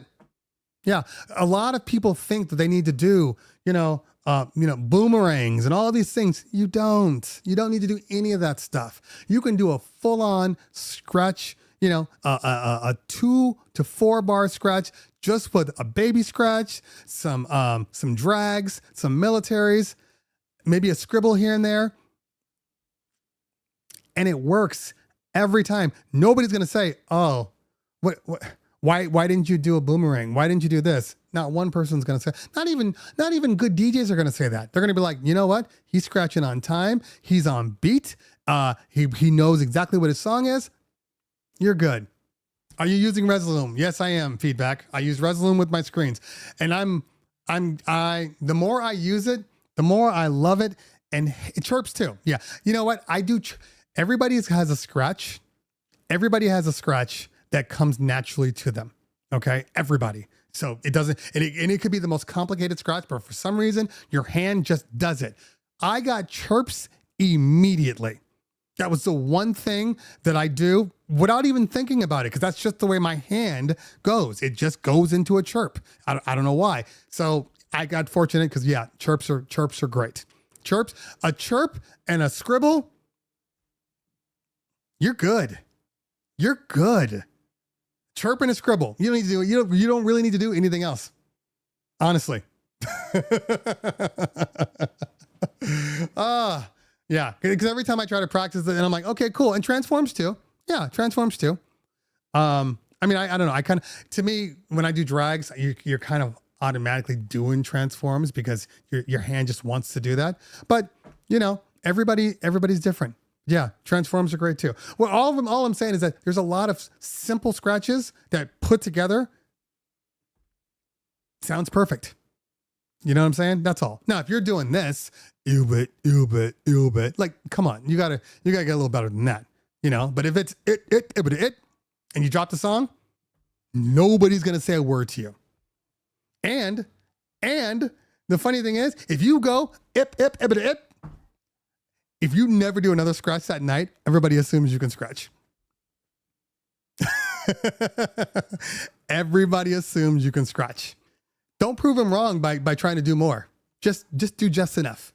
And then they're like, oh man, he's holding back. He's holding back. No, that's all I know. That's all I know.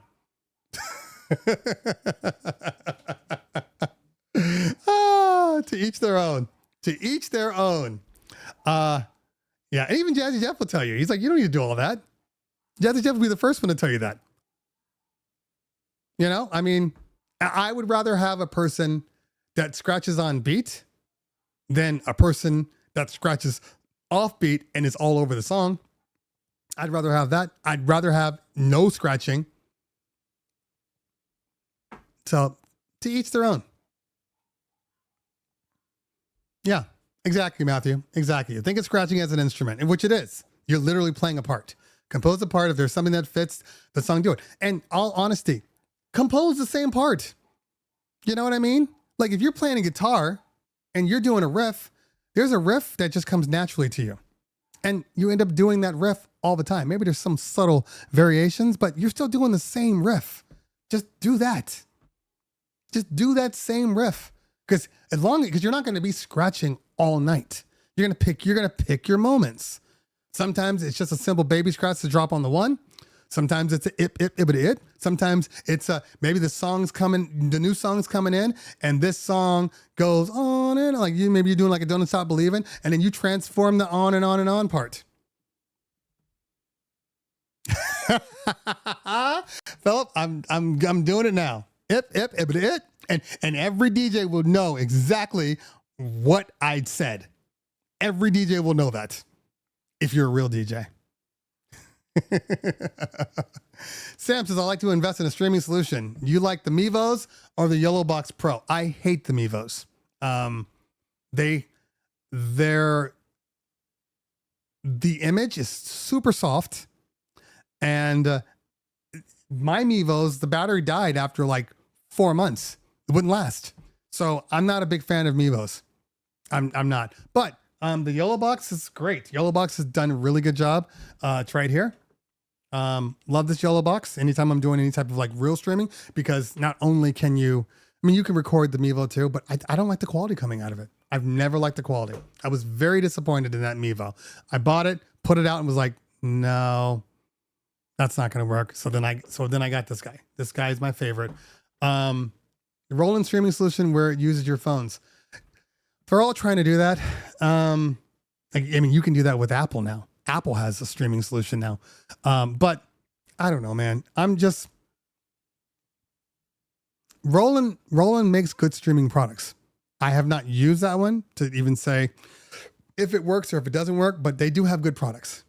But the yellow box has been like consistent. There's another one you can get. I forget what it's called, but it is a dedicated, so the yellow box, just so you know, and now it sucks because they're all coming out with the SIM cards.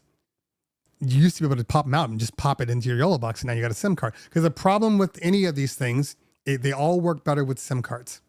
Okay, if you try to go and use your phone as a hotspot or your iPad or whatever, it just sucks the life out of it. Just sucks the life.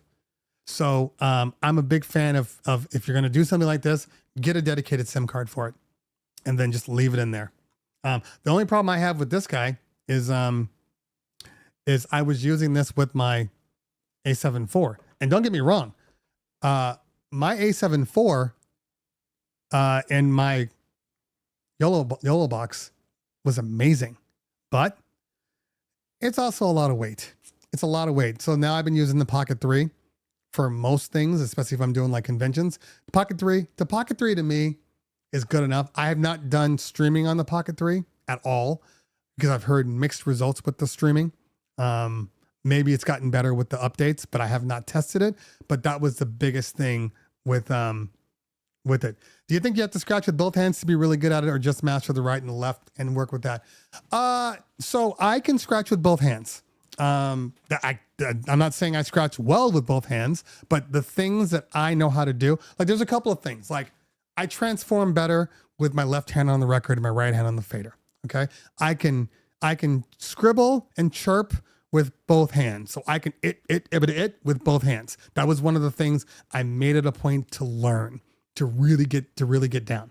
But on my right hand, I can do militaries and drags and flares and all that stuff with control. I can't do it with my left hand. I can do chirps with my left hand, baby scratches, scribbles, and transforms.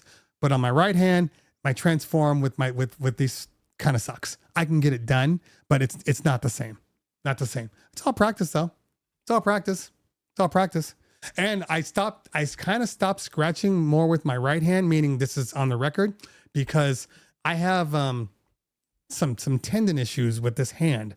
And for whatever reason, when I hold my hands like this all the time, by the time the night's over, this hand is killing me. So I kind of stopped doing a lot of intricate things on this hand. Haven't figured out the best height yet. And I've tried it on multiple things. I just can't figure it out.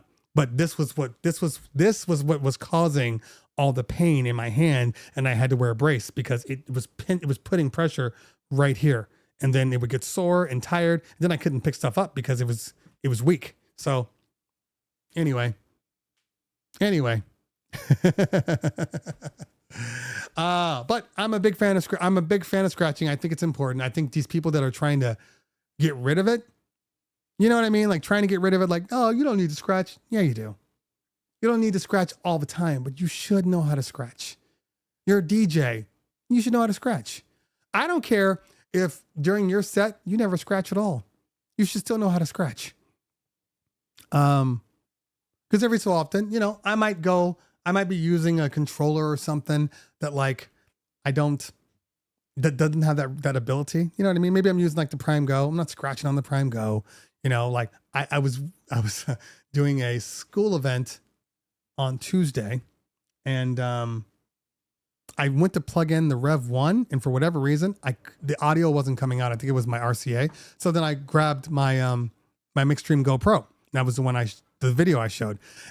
But the problem was I didn't have a tent in the first place. The heat was on those platters. Those platters get stupid hot. So I just stopped touching them altogether. Yeah, but Dynablend is 100% right. How do you throw in a track if you don't know how to scratch. Because if you don't know how to scratch, then you don't know when to drop. And if you can't drop on the one, you can't throw in a track. Just an opinion. Just an opinion. You got to be able to do both. So, and you should be able to drop on the one on both hands. Both hands. It's not hard.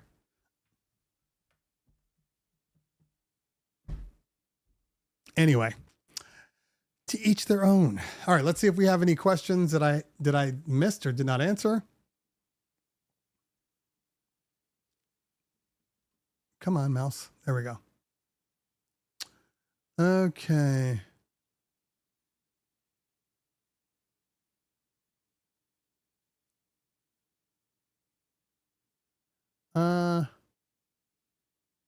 I've played in venues with only one 15-inch and the venue managers even thought I was too loud.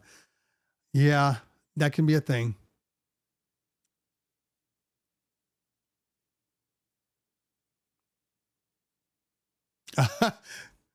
Stevie says, I hate myself anytime I have ever a setup sound and I'm pushing it and seeing a little bit of the red blink. Then the bride comes up and says, can you turn it up? Yeah, it's never good.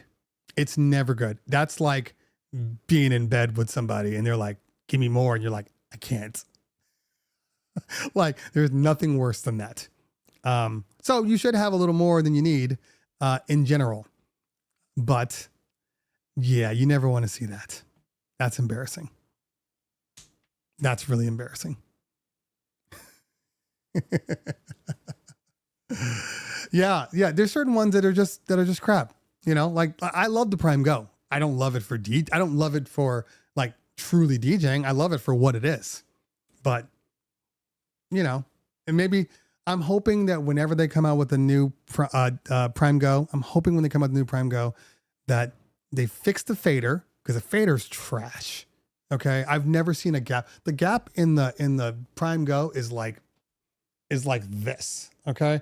And what do I mean by that? I mean that's the travel before the sound kicks in. That's a lot. And when I remember when I saw Carlo Antonito, he did a video on the Prime Go, the first one, and he was murdering it. And he was like, there's nothing wrong with the fader. Like, there's nothing wrong for you, Red Bull champion. But for everybody else, there might be a little bit of a problem. Like that, there's a reason that like I prefer Pioneer cross faders over Rain. Rain has a slight little gap that drives me nuts. But the Pioneer faders, all of them are like super crisp. It's just, they make really good faders. It's just all honesty. They make fader. Like I've gotten used to the Performer fader. I've gotten used to it, but I still don't love it. To this day, I still don't love it. I consider swapping out every so often with one of like the anal faders or something like that. I don't know. I even have a problem with Innofader. That's what I'm saying. Like I have a problem with Innofader because of the way it's electronic. And every so often it gets confused and then it cuts out on you, you know? And that's could be a human error coming from me where I'm like, I didn't tweak it exactly the way I was supposed to, whatever. But like, you know, for whatever reason, the S11 fader, yes, you can break them. The Ref 7 fader, they're just good. They're just really good. Is it true Pioneer is bringing out an entire new line of DJ gear? I mean, don't they always bring out an entire new line of DJ gear? So I'm going to say probably. I mean, every time they come out with something, I mean, the Groove 6 was technically a brand new line. So my guess is they'll come out with more groove boxes in the future. That's my guess. I don't have any information. That's not factual. That's just what I think is going to happen.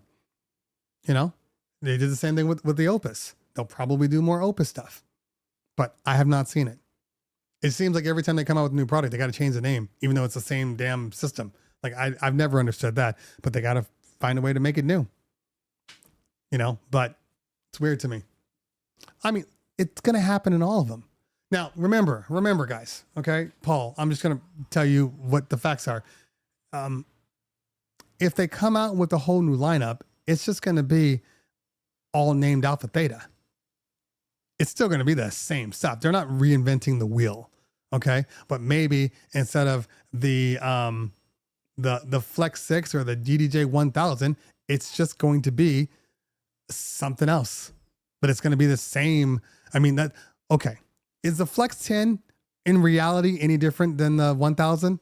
No. Same thing. It's just, it's basically a DDJ 1000 Mark II. That's it. So they always do that. We shall see. Alpha Theta is a joke. I don't agree with that, Dynablend. I don't agree with that at all. I think, it can't be a joke if it's still the top selling DJ gear on the planet. That's like saying, Apple is a joke. They might be. They might be to you, not you, but like somebody who's like into the Google infrastructure. I was going to say the Google ecosystem, but it doesn't make the iPhone a bad piece of hardware.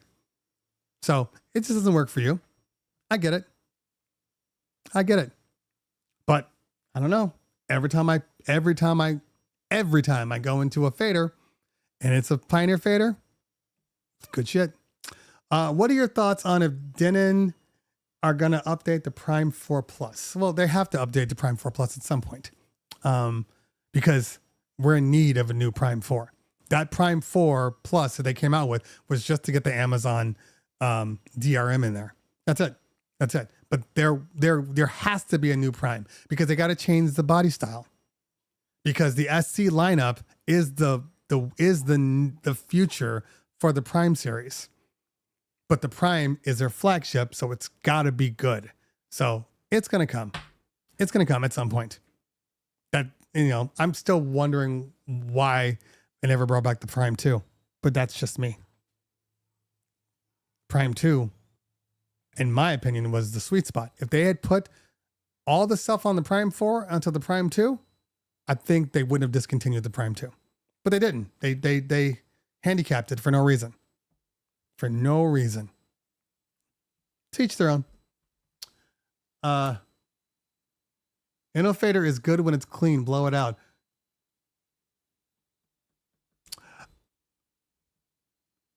I mean, the signal issue, it's happened since I've had, because I have one on my Rain 70. And I love it when it's on, when I'm scratching. But every so often, I'll do a double tap scratch or whatever, and it won't close or open. Every so often.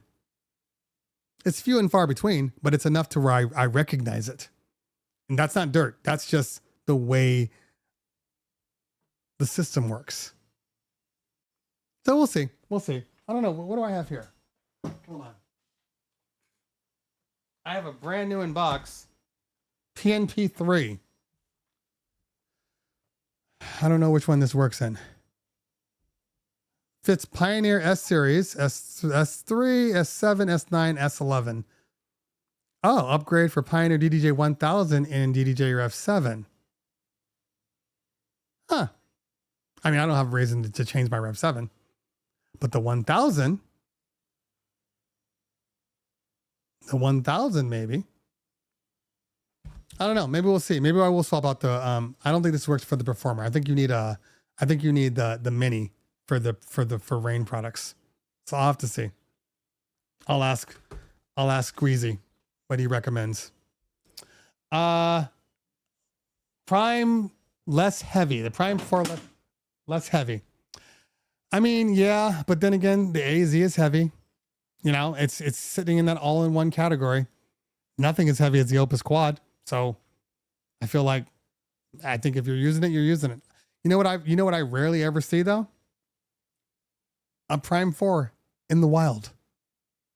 I've never seen a Prime 4 in the wild. Maybe one time. One time. Since its inception. So what does that tell you exactly?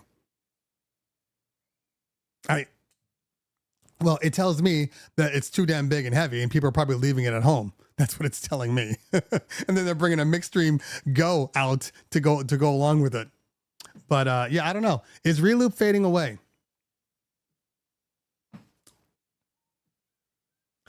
That's a really good question, Rich Mix. I will say this about Reloop. It feels like Reloop is lost. It feels like they don't really know where to go. So they come out with products and you're like, why would you do that when you needed to change this? Why wouldn't you bring this out? You still need a new mixer. You know, your all-in-one came and went. So I think they need new designers. I think their in-house people or whoever they're using, it's not working. Not working. And I know that they really are trying to, they've put their anchor in for mobile. When I say mobile, I'm not talking about mobile like this. I'm talking about like they've put their anchor in for iPads and iPhones and, you know, whatever else. But like, it's all that kind of stuff. I don't know. I don't think the world is ready yet. And the world is not ready because I feel like DJ, it's make or break with DJ. The better DJ gets, the more marketing DJ has, the more people will take a look at Reloop stuff. But right now, DJ came in strong. Was it 3 years ago? Strong. Had a booth at NAMM. Everybody was like, what is this? You're DJing on an iPad? You just brought open stems? You just did all this? Really? You don't even need a computer? Nope. I just plug it in, blah, blah, blah. Oh my God, I got to take a look at that. Next year, they weren't there. And I didn't understand why. So Reloop is going to live and die by DJ. I know they have their own software. Nobody cares. I mean, I hate that. It's like Hercules. Hercules like, try it with our software. I'm like, no. Well, what do you mean? Nobody cares about your software. So why am I wasting time on a software that nobody's going to use? You made it work with Serato. That's what I'm going to use. Anyway. Oh, by the way, in case you guys didn't know, if any of you Lexicon people are out there, they have a beta now for DJ. So they now have a sync for DJ, for algorithm DJ. I haven't tried it yet because I don't want it to mess up my stuff. I got to back up first, but they have a beta now. Just FYI, if you are into DJ, I have I really do like DJ a lot, and I haven't gone back to Serato. I went back to Serato one time, and that's only because I don't think DJ worked with it. So I had to use Serato, but and don't get me wrong, I love Serato. I wasn't born on Serato, but when I finally moved from like actual records, and I skipped over the whole CD, the Denon dual disc player. It's like I had no interest in one cue point. I was like, this is trash. And then Serato came out with the DVS. I fell back in love with DJing. So I'm Serato guy, but DJ is really doing well. Now, I will say this. There's nobody. And by the way, somebody asked about the Phoenix Pro. It's right here. I was literally about to shoot that video last night, and then I had to help the wife since they're going to San Diego, so I wasn't able to do it. But this is what I will be doing tomorrow. And then I'm going to do DJ. I'm going to compile everything, start working. I might do a multi video type thing. I'll do some in San Diego, some at the desk, some party stuff. We'll see. What's your take on Rekordbox? I don't have a take on Rekordbox. Rekordbox is Rekordbox. It's fine. It's fine. Either you love it or you hate it. But people aren't running to Rekordbox. It's just the facts. People use Rekordbox for one thing, to get their music on their thumb drives so they can plug them into CDJs. That's it. Rekordbox has a lot of good features, but then they also have a lot of weird ass features that make you go, why would you do this? And I can't stand looking at it. They got to change their color palette completely. I hate their color palette. Here's the thing I will say about DJ, because I know Serato is rewriting their database. What they're doing is good. Okay. Like really, really good. But the one thing that nobody can compete with right now is DJ's sync algorithm. Nobody can compete with that. Not one person. I don't use sync all the time because sync works really well until it doesn't, if that makes any sense. So sync, if your grids are up perfectly, because every so often you might hit the sync button and then hit a cue point, and then that cue point will double. It'll just double for no reason. And then you go looking at your grids and you're like this doesn't double on any other thing. Why is it doubling on mine? But if you use, if you're playing like 80s music, 70s music, 60s music, and you hit that sync button in DJ, it's like butter. Butter. It's butter. Nobody does it better than that. Their algorithm is 100% the best at sync. So that's why a lot of open format people, especially if you're going in and out of old music, like I don't think about, oh, that's right, I got to speed this up, I got to slow this down, I got to speed it up right here, slow it down. I don't think about that anymore because it just works. It auto adjusts as the record's playing. There's nothing better. Now, what are things I don't like? I'm starting to I mean they fixed some of it because now they have an open format layout. I prefer okay. I'm a shift load guy. I know that all of them are command load. Okay. So like say, if you're not using your controller, I use my keyboard, right? So let's say this is your keyboard. Let me go to here. There we go. This is your, this is your keyboard, right? And here's your shift. Okay. So a lot of people will use command and then they'll load up. I'm going backwards and they'll load up. I don't like it that way because when I'm holding command, like let's say that's command, there's too many buttons that I could accidentally push. So in DJ, their default is command left and right for here. Or if you want to throw it in your prepare folder, you do command and then enter, right? That's too much. So I change it back to Serato. I use my shift as my modifier. Okay. So when I'm doing loading, so my hands can stay right here. So as I'm traveling down, up and down, right? I can just bam left, bam right. And it's just, I know where it's going. And then also it helps my like inner ear and like my coordination because I know, okay, my fader is on this side.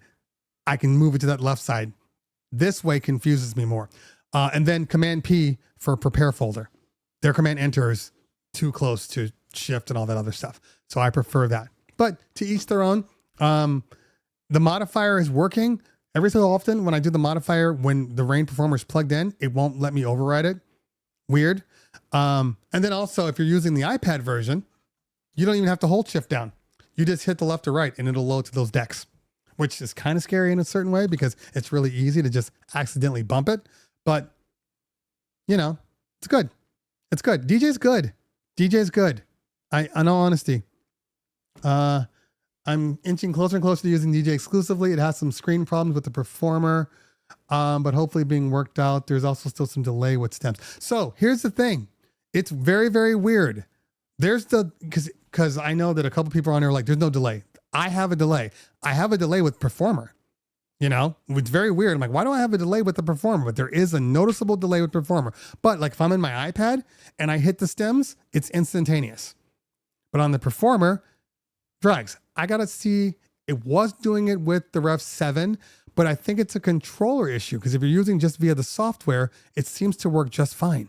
It's just the controllers. So I don't know who's saying that it's working perfectly. It's never worked perfectly for me, but you get your timing down. You know when to drop things out. It's just as simple as that, but it is annoying. It is very annoying. But besides that, I don't love where the queue, I don't love the search window. The search window, when it's set to playlist, it's good. When it's set to everything, the whole playlist comes over and hides your actual folder. By the way, I can't find it. If anybody has it in here, let me know. There's no way to say search all folders or search the playlist you're in. There is no shortcut for that. In Serato, there is. If you Command F, you search the folder that you're in. But if you Command Shift F, I believe, you search your entire folder. I don't know why that doesn't exist. So it's just little things here and there. I'm like, why? I feel like I'm having to like use my mouse more than I need to. I shouldn't have to do that. It's just little things. Little things. That's why I always say I like the prompt in VDJ. If I try to load a song in a deck that's already playing, oh no, you can do that in all of them too. I just hate that prompt. I just feel like I should just be better. You know what I mean? Because I know it's stupid because if you're playing, but every so often I might have to load a song on there real quick. I might echo out and then load a song without ejecting it. So there's always a reason why I don't have it on there, but I understand and I agree with what you're saying. All right. What time is it? 1:57. Okay. Couple more minutes and then I got to get out of here because it's 7:30. I got to shower. I'm going to a white party. Just my clothing, not my face. I'm going to a white party in a couple hours, so I just need to get ready and eat and all that stuff. Okay. Besides that, let's see if there's anything else here.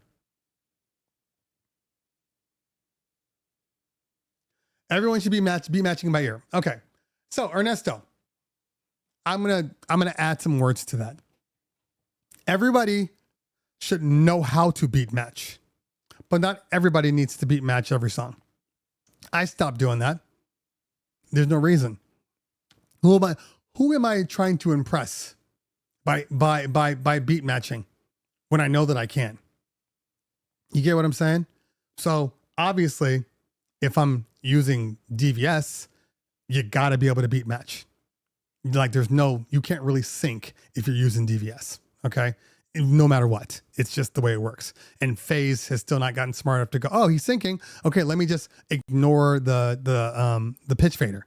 You're still required to adjust. So you still need to do that. But if I'm using a controller, I hit sync so much more now. So much more.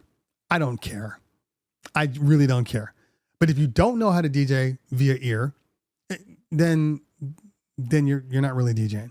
But still, I don't have a problem with sync.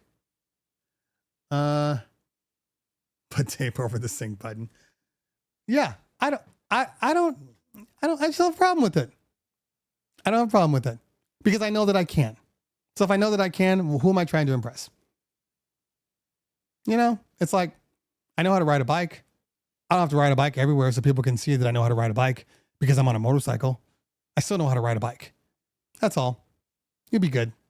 You do what you want to do. Now, if you just get up there and you download a folder from Crate Hackers and then you hit the sync button and then you go into DJ or virtual DJ and then you hit the auto mix and it does everything for you, then you're not a DJ. That's the difference. There are fine lines and I'm willing to let things go. Yeah, there is an icon in the search box. Do you get what I'm saying? The icon is the problem. Hold on.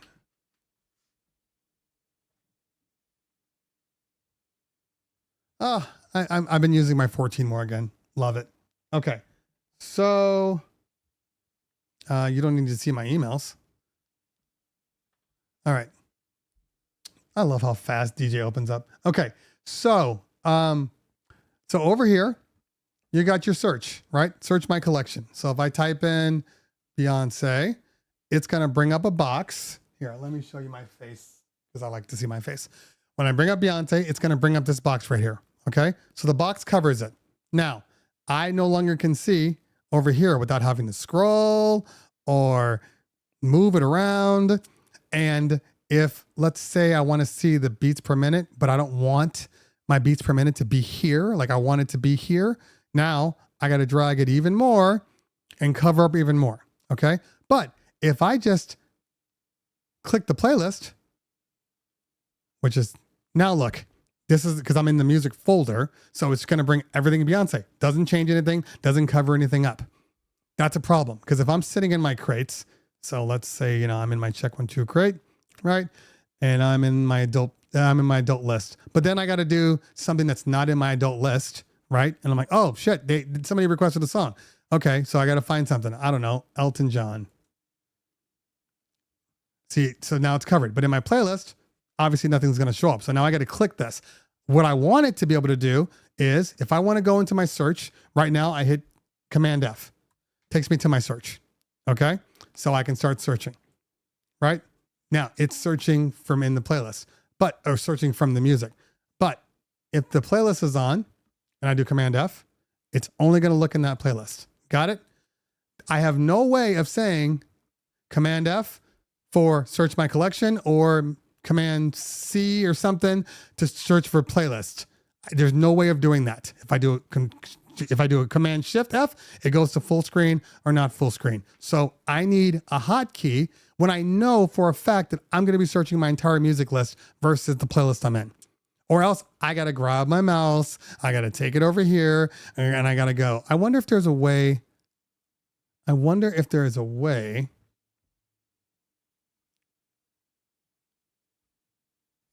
I wonder if there is a way. So let's see here. So look, Command F. No, Command F. Default edit.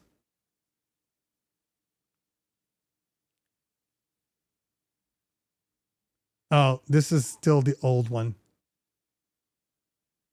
Still the old one. Because if I do the new shortcut set test, it's going to be empty. Yeah. So I got it. This is the old one. I haven't updated this one yet. Anyway. And I'm not going to go get my other computer. Where's my other computer? Oh, it's over there. Okay. One more thing. We'll do that real quick. Hold on.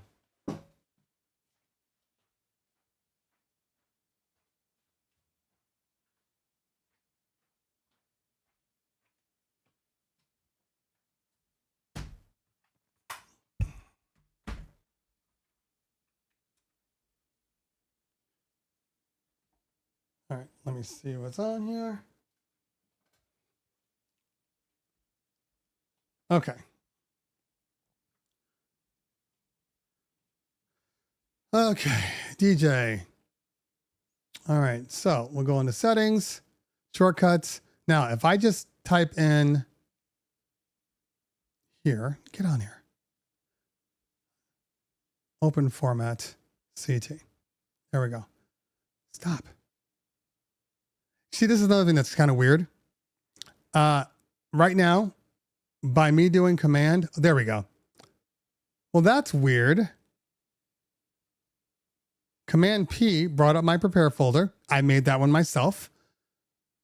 But Command F, which is my search, did not come up by default, which is very, very weird. And these are the little glitches that I noticed that that happen. Because I think it's trying to, let me see, search. Music library, select next source, no. Can I resort it? No.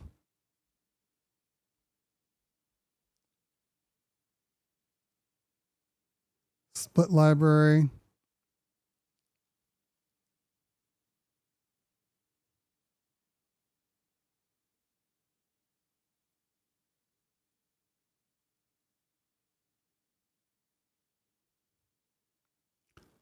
Yeah, so, yeah, see, the search is not even in here as an option.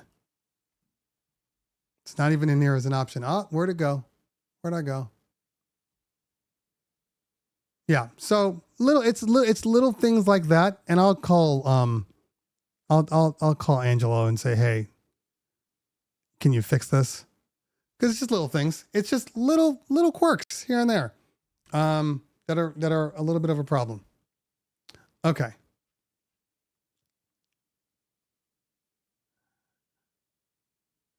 Scott, thank you so much for the super chat. I appreciate you, fam. Honestly, thank you so much. It would be nice if I could see where that window went. Where'd it go? Where'd it go?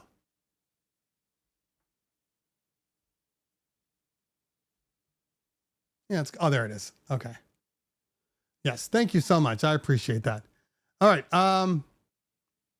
Yeah, see, you guys are all helping out. The best resource for DJs every week. Thank you so much, man. I appreciate that. Look, I don't try to, I just try to give information that helps people. And I try to be fair, and I try to be honest with people, and I try not to bullshit people. But I'm also going to be honest about things I don't agree with within reason. If you say something and it's just like, whatever, it doesn't affect me, I'm like, okay, cool. But if you're saying stuff that like, I know to be wrong, or I know it's just misinformation, I'm going to call you out on it. And I don't want anybody to take it personal, because if you open your mouth to say something, I'm going to open my mouth to respond, and it may not be what you want to hear, but that doesn't make it incorrect. So I just want to help people. Some people come on here and I'm not talking about the people on here, even the people that have had their own opinions. Like, it's cool. You have your own opinions. Like, even when I'm like, you're kind of an asshole. Like, I meant that in like the best possible way. Like, you see things your way and you're not willing to listen. Okay, cool. So you're kind of an asshole. Gotcha. I know assholes. They exist. I have friends that are assholes, and it is what it is. And we can move on, but it's fine. So the question is, in the current climate of LA, is it affecting your gigs? So the short answer is no. It's the short answer. Oh, I'm still trying to figure out. I am still trying to figure out. I'm still trying to figure out why my MacBook M4 shuts down my camera. I have no settings on there that's telling it to shut down. I just had my MacBook 14 on here, the M1. I closed the lid. No problem. Didn't shut down my camera. For whatever reason, this M4, when the screen goes to sleep, it shuts down everything. It's very bizarre. Anyway, back to what I was saying. So, so it has not affected my parties, because what people don't understand is, especially people that aren't here, the place that's being affected is legitimately, it's like a 1 mile radius. It's only around the federal building and like City Hall. That's the only place. There's never any gigs over there. That's all, just federal shit and civil stuff. So we don't have a problem. Now, I talked to a client earlier today, and she was like, so what do you think? Is everything, you think it's going to be okay? And blah, blah, blah. And I'm like, it'll be fine. You're nowhere even near there. You're in the valley. It's not going to affect you. I even asked my partner today, because he's having his white party at La Descarga, which happens to be, it's pretty much LA. It's the outskirts of LA, but it's LA. If you drive, 3 blocks down or four or 5 blocks down, you're basically at City Hall, So I'm like, hey, is there a problem? He goes, nope. I was there yesterday. Not a problem at all. It is what it is. It is what it is. So no, we've been fine.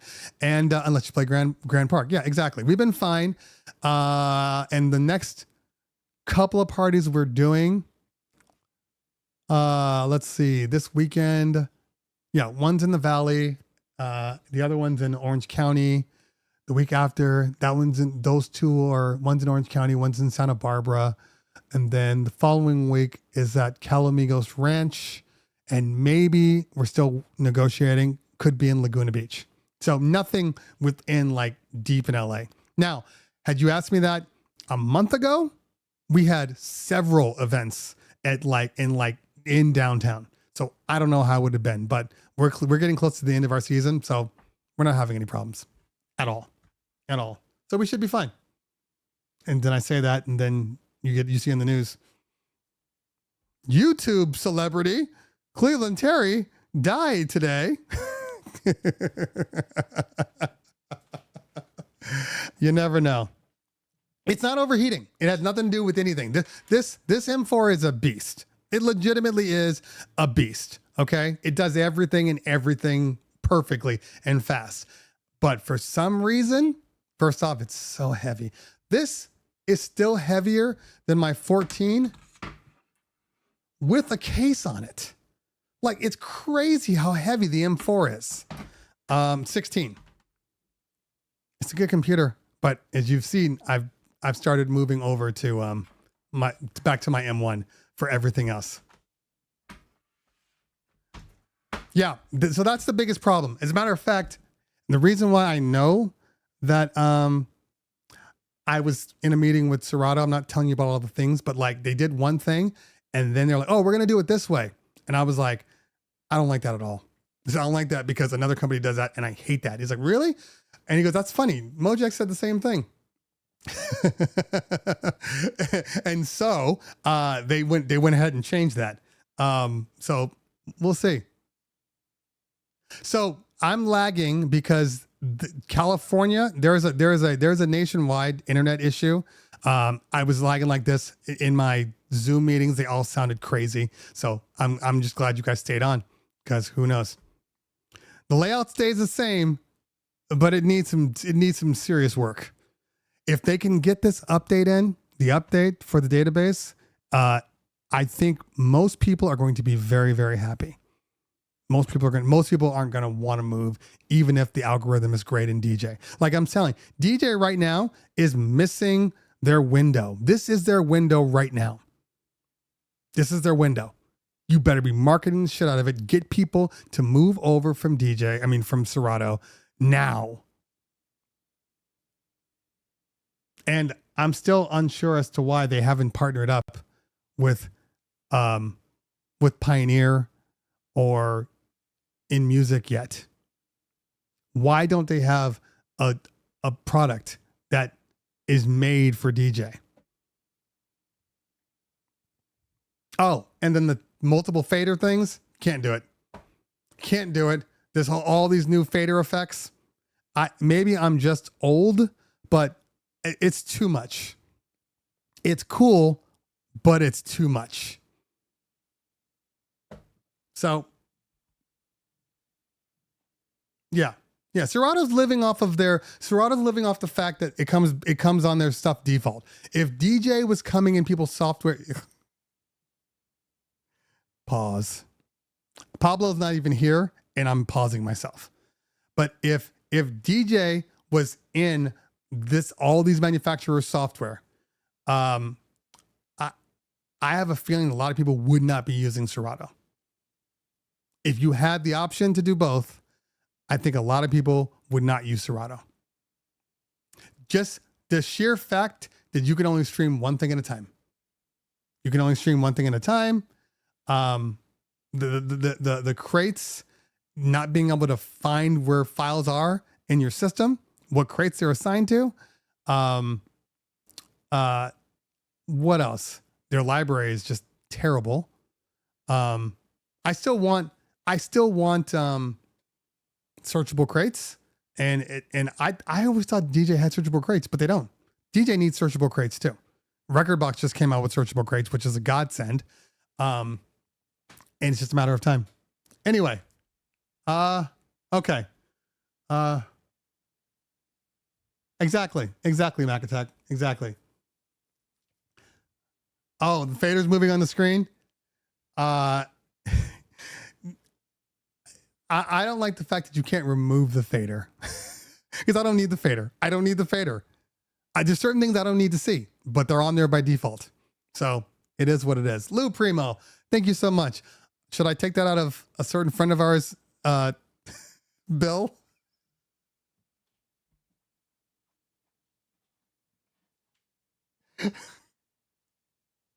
Sorry.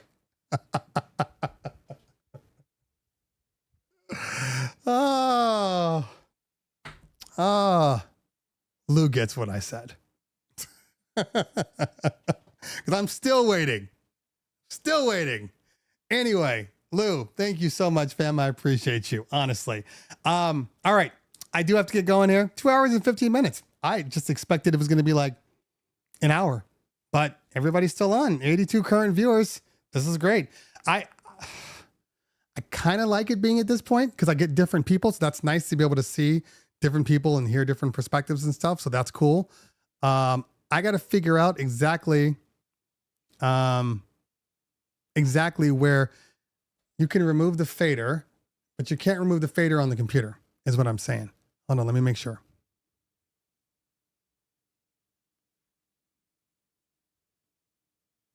Yeah, there's no way to move the fader on the computer. DJ plays videos, although I wouldn't really call it that. Hardware mode. When I plug in the hardware mode, is the fader still there? I can't remember.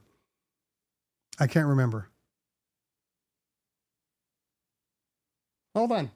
We're going to see right now because that's how we work. What do I have here? What works with DJ?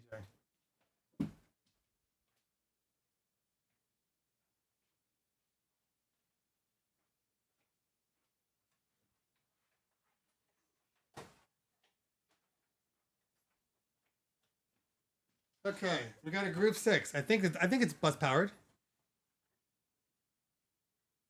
Yeah. Group 6. Just remind me not to shut this down.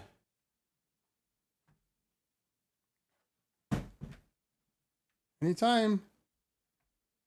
Anytime.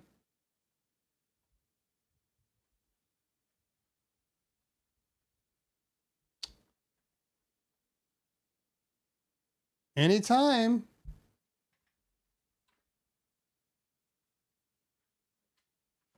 Okay. In. There we go. Okay. Fader on. Plug it in.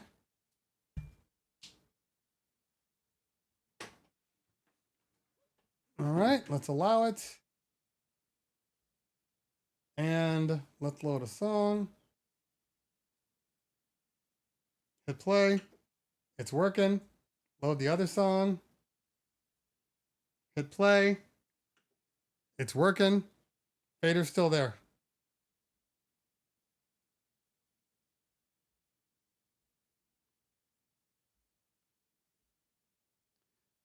And there is absolutely no way to get rid of it unless Freddie hit. Oh, right there. Okay. But once you do that, you get, see, but it changes the whole layout. Why can't it just change the fader? Why can't the fader just get removed? Why, when I do this, does it remove everything else? Hold on. Let me bring. Yeah. I mean, it does and it doesn't at the same time. I did click the far right icon. It's this one. You talking about this one? That's decks.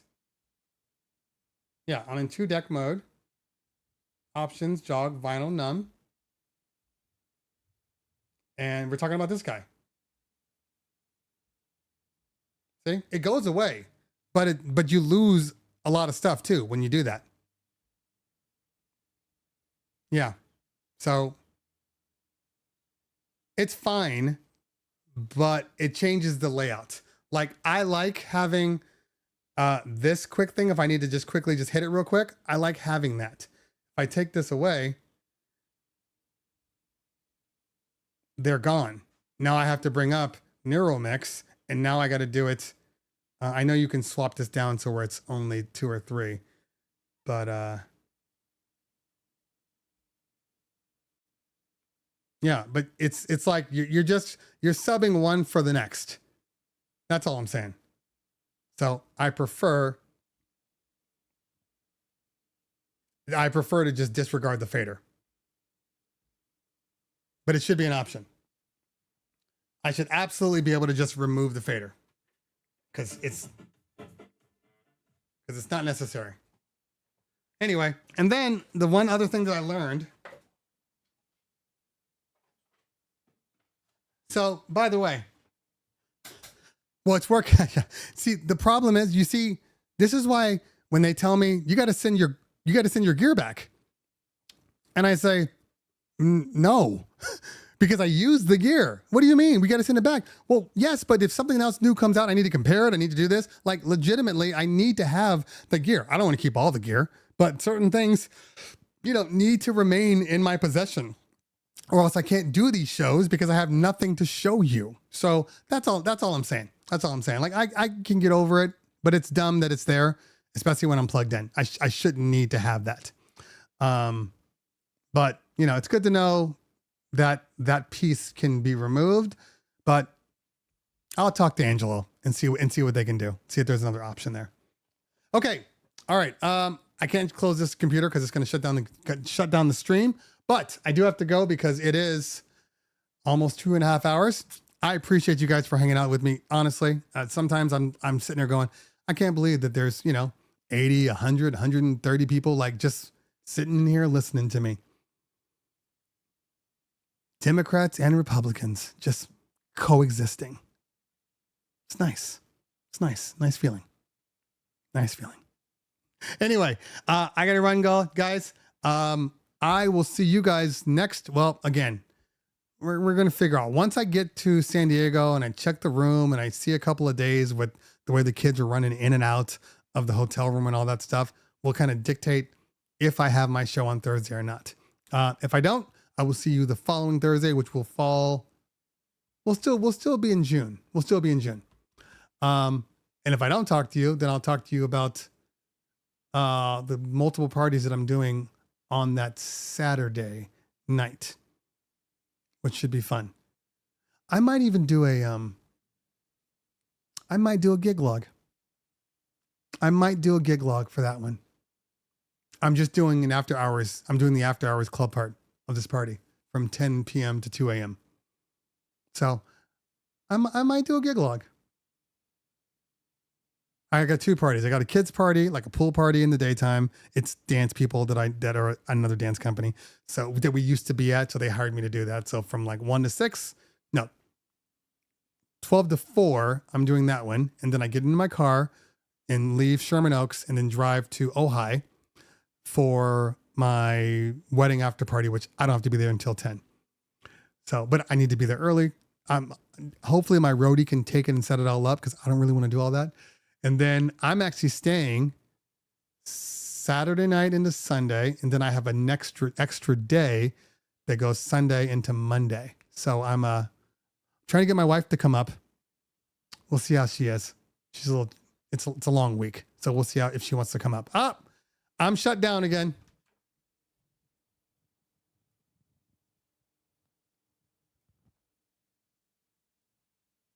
Shut down again. Hopefully my audio's still working though. I see my audio working. There we go. All right. It's this M4. I don't know what it is. It's so weird. But it's only on the M4. But anyway, I could have brought this one with me.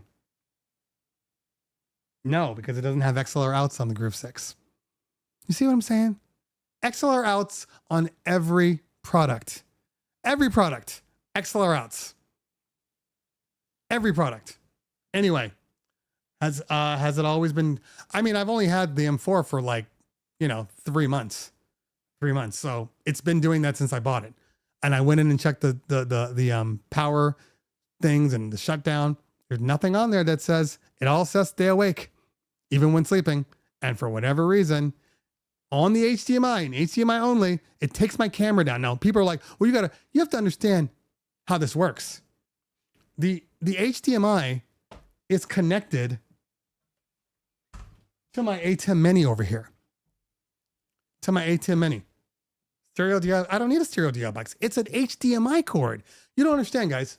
This is DJs are always trying to help. Okay. And I appreciate that. But this is what I'm saying.